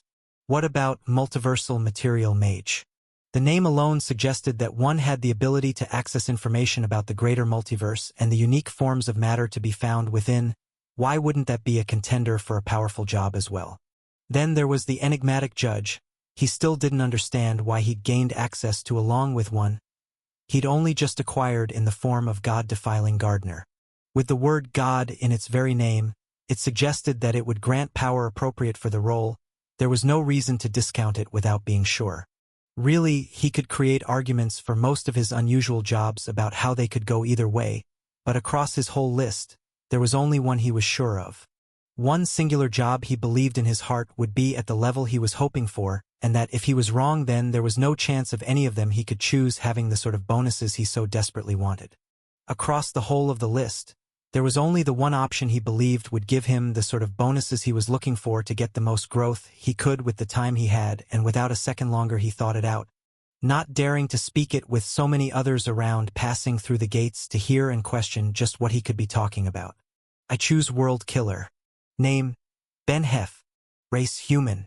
Titles: Apostle of Myriad, the Forgotten One, Miracle Maker, Skill Learner, Enemy of Aneth, Trial Defier, Trial Breaker, Godslayer, Monster, Madman, God Killer, Threat, the Mad Apostle, Destined Holder of Connect, God of Destruction, Creator of Life, Awakener, Maniac, Brutal Blacksmith, Defier of Gods, Title Holder, Enemy of Valencia, Great Teacher, Student of Helori, Myriad's Monster, Outsider Slayer, Demigod Slayer, Transgressor, Destined Holder of Mental Symbiosis, Destined Holder of Alien Thought Structure, Destined Holder of Soul Production, Job Holder, Destined Holder of Actualization. Jobs: World Killer LV0. Previous jobs: Apprentice Craftsman, Craftsman, Priest, Enchanter, Mind User, Magic Item Maker, Magic Weapon Maker, High Enchanter, Fractured Mind User, Tree Tamer, High Craftsman, Apprentice Mage, True Mage, Tank, Heretic, Adventurer, Divine Heretic, Kin, Master Craftsman, Master Enchanter, Scholar, Connected Enchanter, Infernal Craftsman, Marksman, Destruction Mage, Material Mage, High Material Mage, Profane Enchanter, Master Material Mage, Impious creator, mind master, master adventurer, otherworldly craftsman, material creator, master of all, ritual enchanter, holy craftsman, cursed item maker, actualizer, summoned enchanter, destructive craftsman, soul mage, freak mind user, unholy thinker, polymath, alien mind, soul user, soul master, evil soul user, soul defiling gardener, high actualizer. Attributes: a vitality 1566, a vitality recovery rate 37 per hour, mana 2069, mana recovery rate 172 per minute, strength 1278, agility 345, stamina 2831, intelligence 10366, affinities light 3, life 2, a fire 4, water 3, air 4, earth 2, death 3, dark 1, space 4, time 5, resistances, light 68, life 72, fire 75, water 69, air 66, earth 81, death 78, dark 85, space 63, time 61, blessed skills, unending crafting LV7 asterisk, divine enchanting LV7 asterisk, unnatural mind LV9 asterisk, passive skills, king of sacrilege LV9 asterisk, a bind, integrated demonic body LV9, defense enhancement LV9, absorption resistance LV9, knowledge LV9 asterisk, all affinity resistance enhancement LV8, unnatural inspiration LV1 asterisk, a bite enhancement LV4, piercing resistance LV7, artisan's touch, unnatural intelligence enhancement LV0 asterisk, reconstructed alien thought structure asterisk, blood regeneration LV2, extraction enhancement LV7, soul inclination LV9, modifier compatibility, Material sense latonia 6. flavor enhancement LV0, illwill LV4, a balance enhancement LV2, soul expansion LV1, defiler of ambrosia, destruction inclination LV0, evil inclination LV0, active skills, stealth LV2, deep connection LV7 asterisk, cycling LV2, marksmanship LV9, material manipulation LV8 asterisk, swimming LV2, dance LV1, unnatural thought speed LV9 asterisk, hive mind LV1 asterisk, rule bender LV1, aim LV6, esoteric actualization LV0 asterisk, soul source LV0 asterisk, lucid dreaming, blessings, Myriad's blessing, Analia's blessing, Hilori's blessing, Galwax's blessing, Elvit's mana regeneration blessing, Enetha's blessing, Earth Pantheon's blessing, Life Pantheon's blessing, Dark Pantheon's blessing, Olencia's blessing, Nair's blessing, Yuzu's mana regeneration blessing, Witness of Chaos, On's blessing, Trials, Trial of Analia and Talona, Trial of the Dead God, Earth Tower, Life Tower, Dark Tower, holy shit. He could feel Yuzu's eyes boring into him, but all he could do was give an awkward smile as he processed everything himself while she eventually just shook her head. I'm not going to comment. Appreciate that. 'Cause all of that was, damn, goddamn. Ignoring all of the levels he'd just gotten and what that implied for how easy those skills and more would be to raise in the future, ignoring the inclination skills he just gained and ignoring the names of them in particular, none of that mattered in comparison to something far more significant nestled in amongst those notifications, the bonuses he'd just received. Jobs for Tier 3 skills gave massive bonuses instead of the major ones a person would receive for stepping onto their master path and beyond, but what he'd just gotten was past even that. Divine bonuses. He'd at least heard of them after his reading on the top floor of the Magic Tower's library. In fact, Killy was enjoying their benefits herself, though not in the same way Ben had been granted them. As the holder of a third-tier knowledge skill, she had access to the same line of jobs he'd gone through, with the attribute bonus being a rank higher than the skill bonus by virtue of the fact that it was all going entirely to intelligence and nothing else. If Ben ever got a third-tier mind job, then he could expect the same, but what he'd just acquired was significantly different. Not getting those unparalleled bonuses to one attribute alone, he was getting them to not only all of them, but to some of his skills too, something he'd never heard of before in any of his reading. Just thinking about it was making his heart pound as his thoughts ramped up to their maximum potential to let him process everything he'd just heard. But where do I even start? Okay, apocalyptic skills, another category of skill I'd never heard of before and probably for a good reason. Definitely not going to advertise that I get bonuses to those myself, but I think the skills that grew from it make sense. I literally got the job from destroying entire planets using my material manipulation, and one of the skills that grew from was destruction, which also makes sense for my new inclination skill. Even if I'm still not sure about its effect, Ill Will seems like it makes sense from the name too, and I can buy into extraction enhancement, aim, and hive mind all being related. I admittedly want to question bite enhancement leveling a bit. What does it want me to do, eat a world? Hell, maybe it does. Doesn't matter, I'll still take it. I wonder if there's any more it applies to too? With bonuses like that, it would be a little surprising if there is anything that just didn't level immediately from it, but at the same time, after all of the levels I got from taking Soul Mage, I might just not have enough practice in some of them since then for that to have pushed them over the edge. I'll have to try and pay some extra attention to what goes up in the next couple weeks. Since aim went up, I wouldn't be surprised if it would be giving bonuses to marksmanship too, and it's just a matter of doing something to awaken it, but I'll figure that out later. Actually, I need to see Verbum anyway. I'll just add that to the list of things I need his help checking out. So okay, what else? The fact that it awakened intelligence enhancement is fantastic too. Awakening 4 skills in a day has to be some sort of record that I very much deserve some sort of cool title for, but since I didn't get one, I can deal with it. A little annoying it followed the naming trend of my mind skills, but hopefully that just means the growth bonuses to it are going to be all the more incredible. And then there's probably the only real issue with having taken this job. I'm never going to be able to get the experience to finish it. Ignoring how fast he'd managed to finish Soul Mage, he had no choice but to imagine that it would be on another scale entirely when he'd already seen firsthand how much more experience it took to get compared to a second-tier one. Meanwhile, what he currently had was the sort of thing that could only be described as 4th tier. As things stood, it would be practically impossible for him to finish, even as his various minds raced to try and come up with solutions to that particular problem. Solutions he'd examine later. As much of a pain as it would be, he knew he couldn't ditch it for something else when it was that good. No matter how impossible the task, he would find a way. First, he just needed to handle the rest of the day.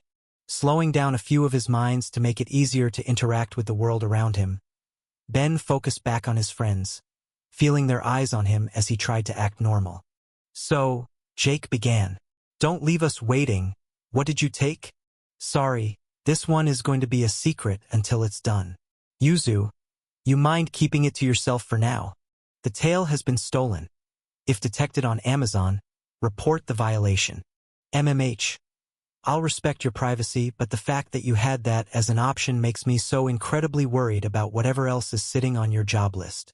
Trust me, this one is the worst sounding, but what matters is it paid off big time. By the next wave, I'm going to be the most horrific monster anyone on this planet has ever seen. You already are, Will chimed in. Quiet you. Anyway, that's it from me. Show's over. Go home and don't die somewhere off in the world while I'm not watching. He still had things to do and test, but said goodbye to his various friends as they parted, all of them going off to do their particular parts in the war effort, as he alone got to enjoy the perks of being largely free. It wasn't like he couldn't have gone to fight then and there like so many others, but at the same time he didn't have the obligations of any of the other summoned who'd traded their strength for wealth, instead only having the moral one to bother him, which left him looking far further in the future as the present was left to focus on getting the most out of his skills. And seeing as how I'm still in the Gate network, let's start by experimenting with esoteric actualization a bit. Immediately he made himself an apple and bit into it, feeling it crunch under his teeth in a way he'd expect of the fruit, and made more to consume until he was full before stepping through a gate to make it all disappear. Yep, that was weird. Having the contents of his stomach vanish with a few steps left a gross feeling in him, but he wanted to explore the limits of the skill, with plenty of more important ideas to test next. With that done, he materialized next instead of actualizing, creating a marble of white mana crystal in his hands and rolling it around his fingers as he processed the change in that too. The cost has dropped more than I'd expect from just getting a new level to my material manipulation. Destruction inclination is going to be playing into that a bit too, but still interesting. Looks like going insane has its benefits. He fully attributed the unexpected drop in cost to the new change in his mind thanks to how alien thought structure had grown. Even then, small parts of him felt like they were missing as those alien aspects of himself questioned the lack of not only certain limbs but senses as well. Things like the echolocation or the strange sense of projected touch that Ank's kind possessed. But more than that too. He'd been connected to the ghosts of Void, Jovian, and Star races, all of which had their own way of interacting with the universe, and on top of that he'd even connected to two energy beings at that point as well. Everything in his head had been forcefully combined to create that new, unusual experience for him, along with some benefits to complement the sense of loss. Among everything else, Ben had connected to the various mana-based life in the world, with plenty of their way of perceiving nature having relevance to his own experience. The way earth spirits and elementals would view the ground around him having relevance to his materialization, and the life fairies along with the life and death spirits having their own touches for how he used Soul Source, with the presence of the one wraith he'd freed helping to combine those disparate aspects into a means of using his own unflavored magics. The human in him may have been at the wheel, but all of the rest was now just as much him as anything else, and he was going to use it for all it was worth now that he had it, already feeling those new ways of viewing the world impacting how he'd approach plenty of his future work. All of which would be for future testing. There were still some aspects of actualization he'd only be able to really put to practice once he got to his God's realm later, but the materialization he'd just done hadn't been for nothing. It gave him a baseline of how much mana he would spend making something like that as he moved on to trying something new. Materializing and actualizing at the same time. He couldn't do the first in his God's realm, and until he'd awakened the skill, he'd never been able to do the latter somewhere his physical body actually existed. But now there he was in a place he'd be able to try both at once as he used the same mental process for both skills but different powers, straining his mind while he spent his mana and ending with an identical marble to the first, only at a slightly lower cost. About 5% less? Interesting, and that means it would probably only grow if I grow the skill more. But for now, let's see if I actually succeeded. After all, it wasn't going to matter if the mana cost dropped if it turned out that some of it couldn't exist in his base layer of reality, so he once more walked out of the network, prepared for disappointment but not getting it. The marble was unchanged. Not a speck of it disappeared, telling him just how useful his new awakened skill could be beyond a mere curiosity. Sure, it was limited in ways, but that didn't mean he wasn't going to enjoy it for all it was worth when he was in Myriad's company. And I probably should test to see if it really is that limited just for completeness' sake. With that idea in his head, he stepped through the Analia gate before finding an out-of-the-way place to sit on the street before holding out his hand and focusing. He'd decided to try and awaken his skill in the gate network because that seemed like what would have the most chance for success, but who was he to decide it couldn't be used in his regular plane without first testing? At the very least, he had no intention of ignoring that bit of potential, and he put his focus into it once more, this time imagining the finer details of what made a strawberry before straining his mind to try and force it into reality. Once more feeling a pain in his soul as he overused that vehicle for his thoughts until he was left with nothing but a strange, sourceless migraine and empty hands. He didn't even know if trying to actualize in the normal world was possible, but the bit of failure left him largely unsatisfied, even if he'd been expecting it beforehand, and as he went back to Polinia's home to try and use the last bits of the day to work on helping the various prisoners the best he could, a part of him couldn't help but dwell on just where he'd failed and how he might make it work. Seeing the gods that night, the first thing Ben noticed was how obviously different they all looked in his eyes after one of his many awakenings. Not just seeing them like a normal mortal or witnessing them under his sacrilege, he could now see the core of their beings, their souls amongst everything else. Okay, this might take a bit to get used to till I figure out how to suppress the effect. There was a clear difference to be observed between what any of them held when compared against a standard mortal's. They were even different from the holders of any third-tier skill he'd managed to see, showing him that the change that came with a proper ascendance to godhood went deeper than he could have guessed. Neither Halloris nor Nares bore any resemblance to each other, which left him wanting to examine them both in detail, but neither compared to his actual god before him, a composite being made up of the collective souls of his race. When Ben looked at his god, what he saw was a nearly solid, shifting mass of essence, leaving him with no idea where it began or ended. It was almost like looking at Raelia's soul a billion times over, only beyond it in ways he couldn't explain. He felt divinity coming from every part of it, meaning the entire structure was affected by the original gods that had merged into it as well, leaving him practically wanting to dissect what he was seeing for any hint there might be as to its function. Ben?" Myriad asked.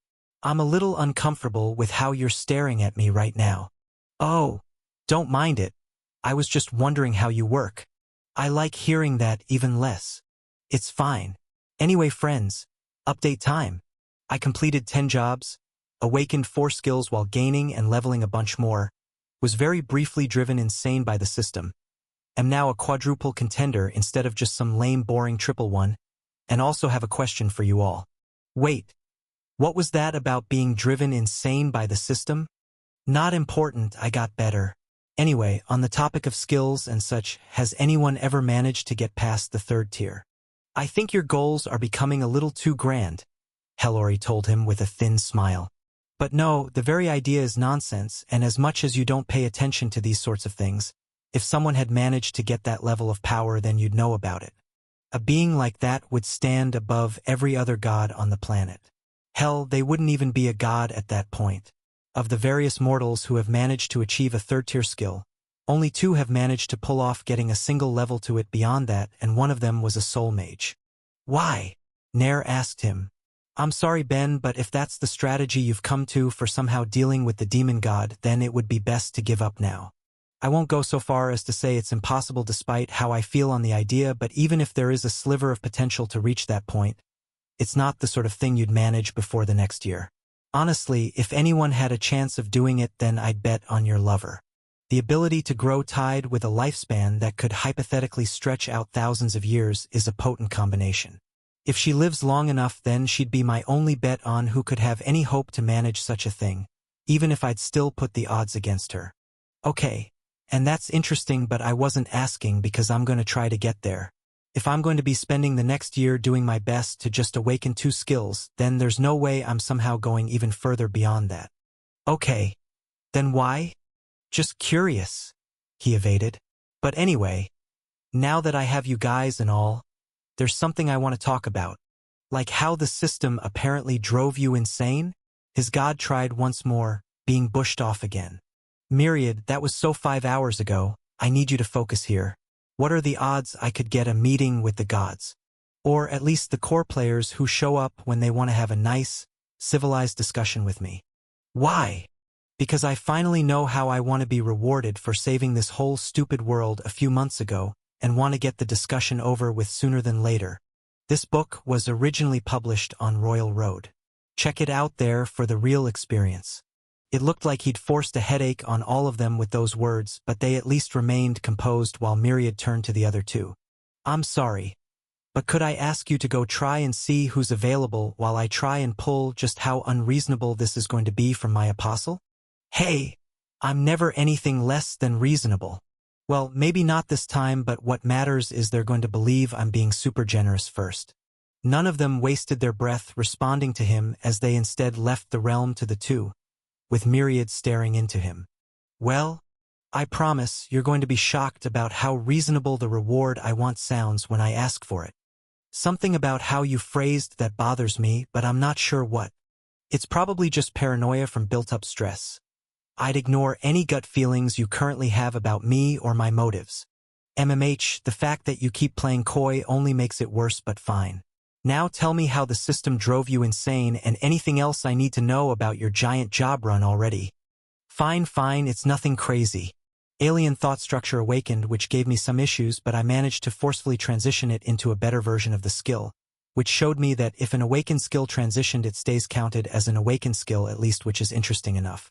Still can't level it either, which is probably for the best, but it might still be able to grow depending on how I connect with people. Not positive, it's gonna take some testing. Wait, that's possible? Looks like it. Puts more strain on me than doing it up here though, which reminds me, later I need to test how it's changed up here. Fine, but hold off until after your little meeting. And how did things turn out for the others? What, have you not heard from Sakhel yet? Unlike someone I can name, she actually enjoys getting proper rest from time to time. Dang, someone really should talk to her about the values of efficiency. Either way, it was about what you'd expect. Everyone gained a whole lot of levels to their awakened skills. Your Oracle in particular managed to pull it off with her plant magic, at least, which is good for her, and will manage to finally get a level to all of his blessed skills, but that's it on that front. Oh, and Jake ran out of magic jobs with the last round of awakenings, so he was left taking a throwaway one. Not that he seemed unhappy. It looks like it was one he was interested in but could never justify with his other choices, so it's not a huge loss, and seeing how busy he's going to be hunting demons, he should still finish it pretty quickly. And Thera then? How did she make out? Finished Homunculus Creator, Chimera Maker, Non-Affinity Mage, and the new one she got from completing it, Construct Mage, along with Professional Dancer, and ended up taking Healer for the time being since it's going to be something easy for her to level. Hell, she's probably already finished it since she was going to the hospital to work again after. Besides that, she managed to level every Tier 1 skill she had below the 9th level, but no awakenings and no levels to her already awakened ones. A bit of a shame, but oh well. This will get her a lot closer the next time.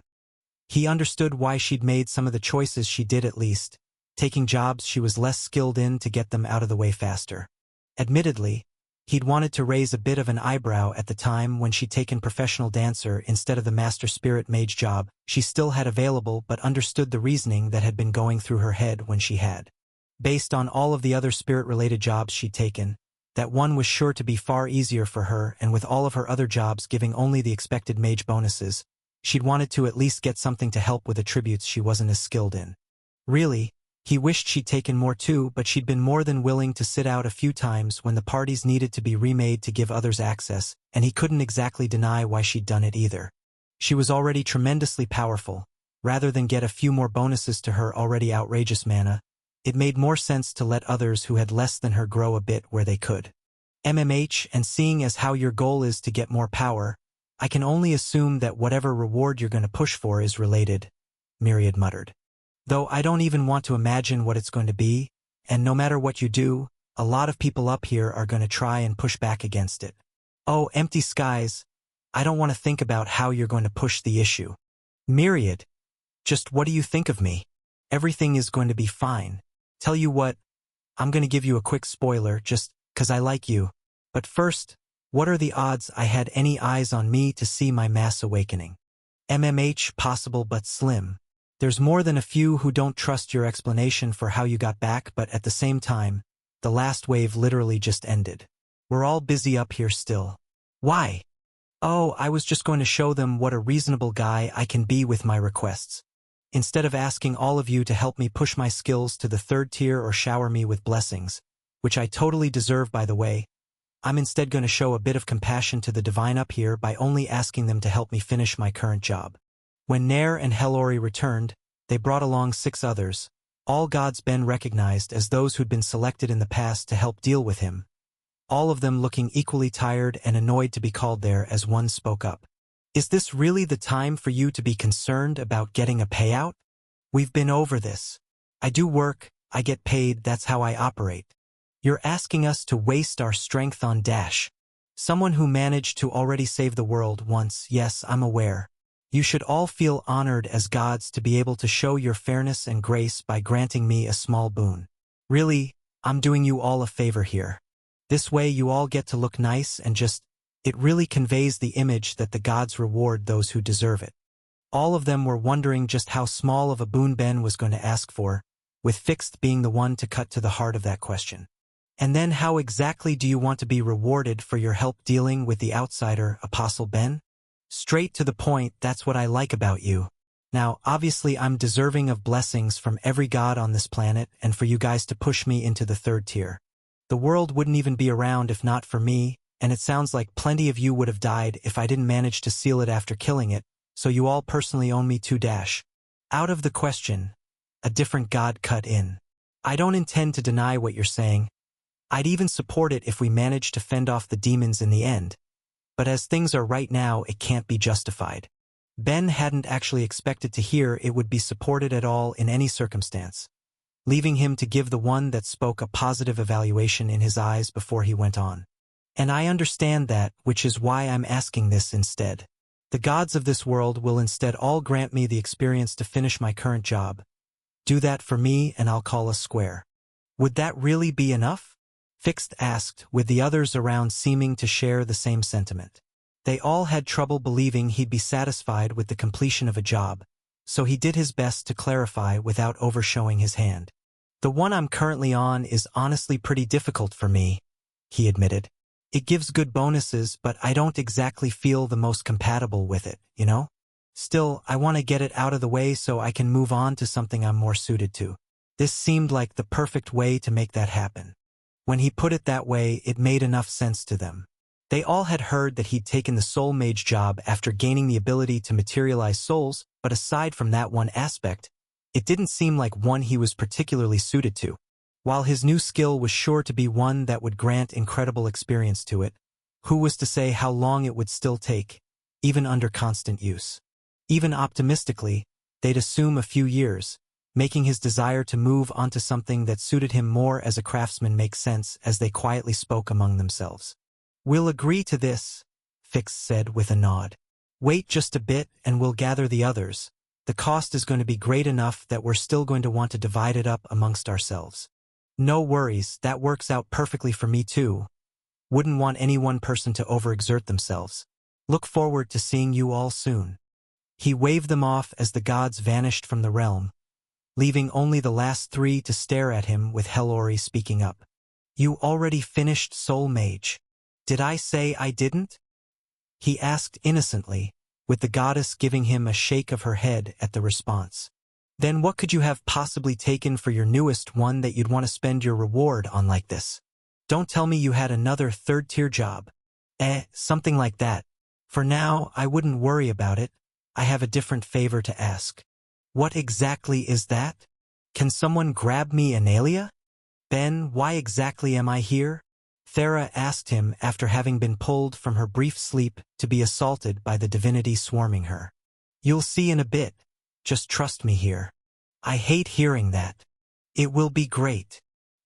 He shot her his most winning look, which she only regarded in suspicion, as all at once the realm filled, with the only thing protecting Thera from the feeling of it being her goddess wrapped around her. More crowded than any time Ben had seen Myriad's home in the past, it was filled with gods of all sorts, none of them exactly looking pleased to be there, but all of them forced into it by obligation. Some may not have liked it, but Ben had saved the world. They couldn't simply forego rewarding him for that achievement, especially not with the connections he had to spread word of that fact if they tried. All right, he called out cheerfully. Thanks for coming out, everyone. I'm sure you all have things to do, so I won't keep you. No wasting time on small talk and hit me. I've even got my mind open so you'll all be able to hear when I'm done since I'm just polite like that. His greeting going largely ignored. Nonetheless, they still did what he'd asked, and he felt their power flowing into him from it as the divine created the experience his job needed to let him move through his levels and kept giving it as the seconds of transfer turned into minutes. All of them moving from their initial mixture of annoyance and indifference to confusion when they didn't receive any indication that his job had yet finished before going even farther, with one voice eventually calling out to break the silence. How is this not done? I'm at 10 times what I expected to give. The shout brought the sounds of agreement with it from many others, all while Ben tried to play innocent. Maybe you guys just underestimated how much it would take. You're not gonna quit on me, are you? Not when I literally helped save the planet. When literally the only thing I asked for out of consideration to you all was that you help me finish this one job, so I can try to be more useful by taking more. The comment bought him a few more minutes as they each tried to finish it for him, but by the 15th minute they'd reached their breaking point, able to take no more. Enough, a different god called out. Who said he was just trying to finish being a soul mage? The amount this has taken is impossible. More calls rose from there as the flow of divinity into him stopped completely, leaving him in a bind. Looking at the crowd, he didn't actually think he'd be able to convince them to help him through more no matter what he'd done, and while he'd been prepared to casually mention how the more powerful people in his life, the third-tier skill holders he was friends with who'd one day be joining their ranks in Pelania and Greed, who'd both be able to spread word far and wide that the gods weren't willing to pay off the smallest of requests even after saving the world, would all view their cheapness poorly. It would likely interfere with the other way he'd planned on taking advantage of them. Stolen from its rightful author, this tale is not meant to be on Amazon. Report any sightings. That left the massive issue of how he'd get the rest of his experience, but he filed that way as a future problem, one he'd be left thinking on until he was freed from its current confines as he moved to put things back to his benefit as he sadly shook his head. Well, if it's too hard for you all then I understand, he said sadly. I didn't think it would be so bad, but if it's really to the point that it's going to get in the way of how you'll all be able to contribute to the rest of the war, then I wouldn't want that. You guys have done enough. I'll figure out the rest myself somehow or other. Fixed looked ready to sigh in relief at the fact he seemed to be being reasonable. None of them understood why it had taken so much from them, but while plenty wanted answers, there was going to be no easy way to get them. Thank you for your understanding, Apostle Ben. You have my sincere apology that we weren't able to satisfy your request. Of course, don't worry. If we win in the end, then you can all just make it up to me later. I'm sorry. Worrying about how you spend your faith won't be an issue then, right? He said with big, innocent eyes. I know I said I'd call a square with this, but, well, I didn't exactly get it, did I? Better to wait to be rewarded than to be greedy about it. Isn't it? Very well. The god couldn't exactly deny it. They hadn't given Ben the one thing he'd asked for when the fact that they were only in the shape to fight they currently were was thanks to him. Better to accept things as they stood instead of putting him in a position where he'd want to push for more then and there instead. That raised grumbles among the rest, but at that point, it was entirely a matter of image for them. Nothing could be worse than their people losing faith in them when the planet was being invaded. Better to push off the problem and worry about it in the future, with Ben's ears catching the words of one god among the rest. Since that's all dash. Ah! Glad you guys are ready to move on to the next bit. He told them in cheer, with the sorrow he'd been wearing moments before disappearing like it had never been there as he went on without letting anyone else get a word in. After all, I'm not the only one who risked life and limb to take the outsider on. In fact, you could say that my lovely girlfriend risked even more than me. I at least was semi-confident that seeing it wasn't going to destroy my mind. She had no such illusions. Surely you're all not going to leave her unrewarded for the part she played when I wouldn't have been able to do anything without her. You can't be serious? Yet a different one groaned, a sentiment that was spreading out among the rest as they all grappled with how much greed one mortal could display so brazenly, with even Thera uncomfortable. Ben? Thera, I asked you to trust me, so this is where I really need you to do it. This is going somewhere. And where exactly is that? Fixed asked, no longer trying to hide his sigh as he waved for a few others to deal with the angriest in the crowd to keep from any outburst putting them even further into the boy's hands. Thera is outrageously powerful. You should all be aware of that, and making her stronger would only help. Now, to help the most people possible, that leaves a few easy options. Give her a level to her spiritual life magic and push her magic inclination to awakening. I see. Fixed muttered while the rest of the gods spoke amongst themselves as he looked between him and her before ultimately focusing back on the one with a mind he couldn't read, seeing right through him. You're trying to turn her into a soul mage. Yes. More shock around them, but none more so than from Thera herself, who'd had no idea where he'd been going with that. Not that he could help it. He hadn't had a chance to run it by her when he'd thought of it, but it was something he couldn't resist. If she could become a soul mage, then their odds would only improve further. She already had more raw power than either of the other soul mages. If she could reach that level of skill, then the amount of people that would benefit would be uncountable. Especially when adding in that she'd learned to bind spells to her soul. Just as important was the fact that she'd be able to use any soul spells on herself too, an aspect that could make an already powerful fighter stronger by letting her improve her magics even quicker than she already could, with the benefits of having an awakened inclination added in on top of that. Combined, she might even be able to awaken her earth magic to the 3rd tier too if she was able to unlock soul magic fast enough, although that was still a big if. There was no guarantee that even with what he wanted for her that she'd be able to cross the final threshold herself in the next few months. It was more reasonable to assume she wouldn't. But even if it didn't work out, she'd still be able to help heal others even more with that extra level, and she'd be able to raise her other magics easier, practically guaranteed to gain a few more levels in her lower ones in the months to come. In his eyes, empowering her would be good for her, the world, and even the gods, with at least one of them seeming to agree. And where does she currently sit for her inclination skill then? Fixed asked as he looked at her in contemplation. 5th level, admittedly she'd need a few. That's more than a few, a different goddess called out. Fixed, you can't honestly be entertaining this? I personally don't view him as wrong, and compared to how much we just gave him without reaching the goal, it wouldn't even be as hard when we consider the ease we had raising her in the different towers, the stone god said. She's powerful enough as a mortal that she single-handedly made a difference at the points she was stationed at. You should all be aware, which makes me inclined at least to agree, but I'd add a caveat. If we give her all you're asking for, we will be, as you like to say, square. No coming to look for more benefits when the war is over. Tisk, fine, Ben agreed, disappointed but willing to take the hit for all of the good it would do in the long run. So you'll do it? We'll discuss it, the god clarified. This isn't as simple as your own request. It bears proper consideration. We'll all need to talk about it, so leave this realm for now and we'll come to a conclusion by the morning. All right? We'll get out of your hair and I look forward to some good news. He pulled his mind from the realm with that, expecting Analia to send Theras down and getting a start as she jerked up, the usual hint of sleep nowhere in her eyes despite the still late hour of the night as she looked at him in exasperation. Ben, that was in no uncertain terms, the most stressful thing I've ever watched you do. I have no clue how you are so comfortable talking to gods like that. If you show a weak front, they'll try to take advantage of you. He shrugged. Gotta be confident and firm. That was a bit beyond that. And what the hell is this about you trying to turn me into a soul mage?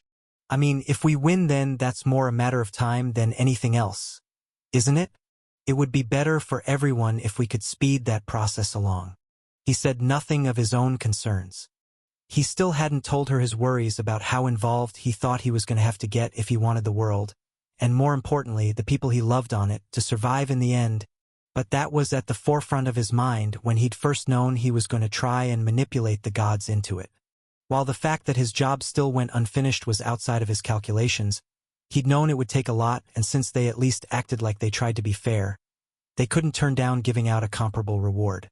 Of course, the fact that she really was incredibly powerful only helped his point, and he hadn't expected to hear that it would be less than he'd received for the one job, but all of that had worked to his favor. And then if they still don't do it, the entire world is finding out the gods weren't willing to reward someone who'd actively saved the world once already, and in a way that would only help now to boot. Really glad that didn't happen up there while I was letting them all listen in on my thoughts. Thera flicked his head. You look like you're thinking something nefarious. That's currently a little hard to deny. Well, I'll just count myself lucky that your actions can't raise my sacrilege, she eventually sighed before getting up. There's no way I'm getting any more sleep today, so I'm going to be having an early day at the hospital, I guess. Ben, I know I say this a lot, but please don't give any other gods a reason to hate you when I'm not around. I can probably manage that. The look she gave him was one containing nothing but doubt, but with nothing else she could do she eventually just shook her head and kissed him goodbye before heading off, leaving him time to begin his own set of work, with the shop he loved so dearly sitting just beyond the gate in the room, waiting for his grand return. Okay, first things first, gotta see what the damage is, he sighed as he got up, reaching for both his pants and the card that sat waiting in his pocket to tell him exactly how far he was from his goal. He was already fearing the worst too. The gods had made it clear that they expected third-tier jobs to be significantly easier for them to level compared to how much they'd invested in him. If he looked at his card and saw that he'd only received a couple of levels for it, then he was going to be sick.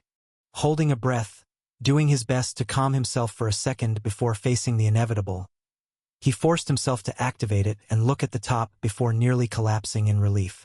Level 94 currently, thank God. That means I only need 5 levels to finish, which is still not good. I don't actually think it's possible for me to get even that in a reasonable time frame, but it's nowhere near as insurmountable as completing my entire freaking job. It's actually at a point that I'm willing to believe it's possible to finish in my lifetime. The only question now is how to bring that down from in my lifetime to the next couple of months. Okay, I'll think about it while I work, but for the time being, it's time to make stuff. It had been too long since he'd last felt the warmth of the forge, and with nearly glee he passed through his gate, returning home after far too long away to all of the wonders it contained. Just being there eased his spirits and let him focus on the same thing he'd been devoting himself to since his return, making himself stronger. With the first means of doing so being a correction to a past mistake, as Ben first and foremost went to his Voidstone, the goal being clear as he got started on shaping and enchanting it, all for the purpose of making more spatial rings. It was the first day of the second wave that he'd been cursing himself for cheaping out on himself by not making more. He was going to correct that mistake with all he had as he got to work on producing them, ending with another 19, all while he promised himself that he'd take advantage of Jake's skills to make more of the wondrous material the next chance he got. Now having 2 for each finger, there was an immediate desire to slip them on, but he held himself back to first deal with another problem, one just as pressing as the prior lack of equipment but taking the same form. His enchanted rings. He always made sure to keep his magic ones on him at all times and grabbed the others as needed, but already he couldn't help but view that as a mistake in hindsight, one that had drastically lowered his options when trying to make it out of the cell that had held him. He needed access to his full ring library at all times, and while there was the option of copying it all to put into one of his spatial rings, he wanted something with more immediate availability for whenever the task called for it, or even just his casual practice. He wanted to enjoy the benefits of every skill he'd collected at all times, with the idea of how he'd make that possible already firmly in his head. Making a tiny bead only a millimeter across, Ben enchanted on it with his highest level of sacrilege and felt it easily hold under the magic strain thanks to his high level of skill, proving that he'd be able to bring his vision to life with ease as he began, making thousands more of those same beads before binding them all together into new rings and enchanting on them one by one. In general, the circumference of his rings were approximately 6 centimeters depending on the finger, and by making the band a single one wide, that meant he'd be able to get 600 skills on it to access at all times, with less for his pinkies but plenty more for his thumbs to make up for it. In that way, he ensured he'd be able to access 6,000 different skills at all times. And even still, he tried to be cautious about it. Every ring got a copy of the archmagic he got from Jake and the non-affinity magic he got from Vasta, and beyond that he made copies of each ring. The tail has been illicitly lifted. Should you spot it on Amazon, report the violation. 20 copies of each to be specific, one set to sit inside each of his new spatial rings. Maybe it was overkill, perhaps it was even paranoid, but it ensured that unless both his hands were blown clean off, he'd still be able to enchant to his full ability. Just in case I somehow lose both my arms, I think I'll make a couple anklets too. Can never be too careful. Undeniably, having crossed over to the realm of paranoia now, Ben finished and turned his attention elsewhere, namely his jacket. The gods had made a convincing point that if he wanted to stand any chance when facing off against Own, he needed to keep his soul firmly in his body, which meant he couldn't access the practically infinite reserve of mana he'd created for himself when the time came. What that meant to him was that he couldn't spend the next year turning the powerful item into a crutch to be used, but at the same time he couldn't just abandon it either. Not just for the power it contained, but for the ways it would let him grow as well. With all of that mana, Ben could practice any of his magics far faster and more efficiently to power level through them, and it offered another benefit too. When he'd checked his card during his mad rush through the job system, he'd found his mana to be higher than expected. A lot higher, to the point where it was far above what he thought it should have been, even if he hadn't just spent the last month killing his growth rates in that skill, with the answer as to why feeling apparent. Soul Expansion, the skill he'd gained after shoving tens of millions of points of mana through himself, was clearly acting to make the amount he could hold bigger and growing the volume with each level instead of the usual change, which was a slow march through days and weeks of practice to expand his pool. When he wanted more power, not using such an incredible shortcut when it had fallen directly in his lap was madness, which led him to making a compromise with himself. He needed his jacket to grow, but he couldn't let himself rely on it. That meant that, no matter how much he wanted it, he would be leaving it in the shop from that moment forth. Any problems he faced outside of it would be strictly for him to deal with under his own power, while any practice he'd do within was fair game. He already knew in his heart and soul that managed to be a decision he'd be certain to regret, but he needed to stick by it. Using a tool to raise his own strength was one thing, using it to substitute his strength was another entirely. Even if Own wouldn't be able to interfere with his soul if it stretched out his body, there was more than a chance he'd be able to do something to the souls he created. It just wasn't worth the risk. But like I said, while I'm in here it gets a free pass, so... Instantly he was swarmed by movement as he materialized souls and substances, holding it all in the air as he worked on his extraction enhancement without sparing the materials themselves a glance, solely feeling them through his sense skill as the question of what to do next popped into his head. He still had plenty of day left, and doing that was not only training his relevant skills but two of his inclinations as well, leaving only the third to get some more experience too. And given the way I got a level for it before, it looks like I can raise it by thinking or planning. Oh, what the hell, while I'm doing this I can devote a few minds to brainstorming how to get some more experience to my sacrilege. That seems like it will do the job. With that settled, only two final things remained to pass the time. The first was working on his arms. He already wore a couple metal mithril bands on them to practice his enchanting on, but he upped the number to 10 on each arm quickly enough, letting him move on to the last. With 19 new spatial rings, they all needed to be filled, and he was happy to spend the day doing it, making materials and potions and items of all sorts in the hopes that he'd be able to finally have enough on him at any given time that he wouldn't have to worry about his untimely demise. All while the hours went on and a string of notifications slowly went through his head. I have no clue how he handles that so well. Being faced with the totality of the world's gods at once had been enough to make it feel like she was going to have a heart attack. It still felt like she was on the verge of one as her chest pounded all the way to the gate, with Ben's own goals echoing through her mind too. Thera had no clue where the desire to try and push her to the third tier had come from. It wasn't like she didn't understand the sentiment behind it. He was correct in what he'd said about her, but there was a level of urgency it seemed like he was feeling that she had no answer to. Just what else happened while he was taken to make him want to try and push things so fast? I mean, it's not like he's wrong. If I can somehow squeeze out that level of power before the next wave, then that really would be the best for everyone.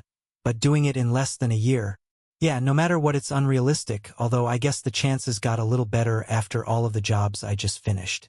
Speaking of, after the few hours of healing she'd done the day prior, it really felt like she should have been done the one she'd chosen, and glancing quickly at her card she found she had, with the combination of her work and the exhaustion her body was under being enough to make her miss that notification.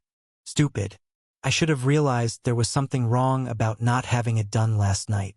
Okay, taking a new one and then worrying about the rest of everything before then. Knowing she couldn't put it off again, Thera grabbed her necklace, looked at all of her options, and tried not to dwell on her disappointment.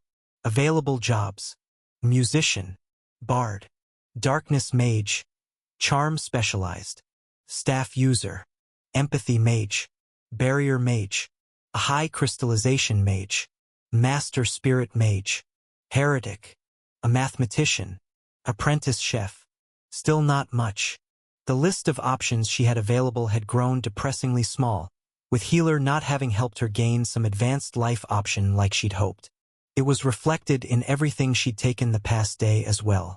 Non-affinity mage had only granted her a single advanced job after taking it, and while that might eventually change should she finish the lower options she had associated with it, she'd essentially gained nothing new from all of the ones she'd gone through. Not like I'm going to take mathematician or apprentice chef anytime soon. This is not great. At the very least, it looked like she had one good option left and was likely to get at least one beyond that, but without anything better she was going to be forced to start taking worse jobs, potentially even getting down to ones that were pretty irrelevant to anything she currently cared about raising. And with how low the experience cost is for some of those and how many demons I can kill at once to gain experience, I might even end up with an empty list soon. Okay, there's nothing I can worry about if that does come to pass, so all I can do is my best and hope that it will work out. For now, I'm taking Master Spirit Mage. Name: Thera Oris. Race: Succubus/Spirit Hybrid. Titles: Spirit Child, Madman's Lover, Spirit Princess, Saintess, destined holder of spirit empowering, outsider slayer, friend of elementals. Jobs: Master Spirit Mage LV1.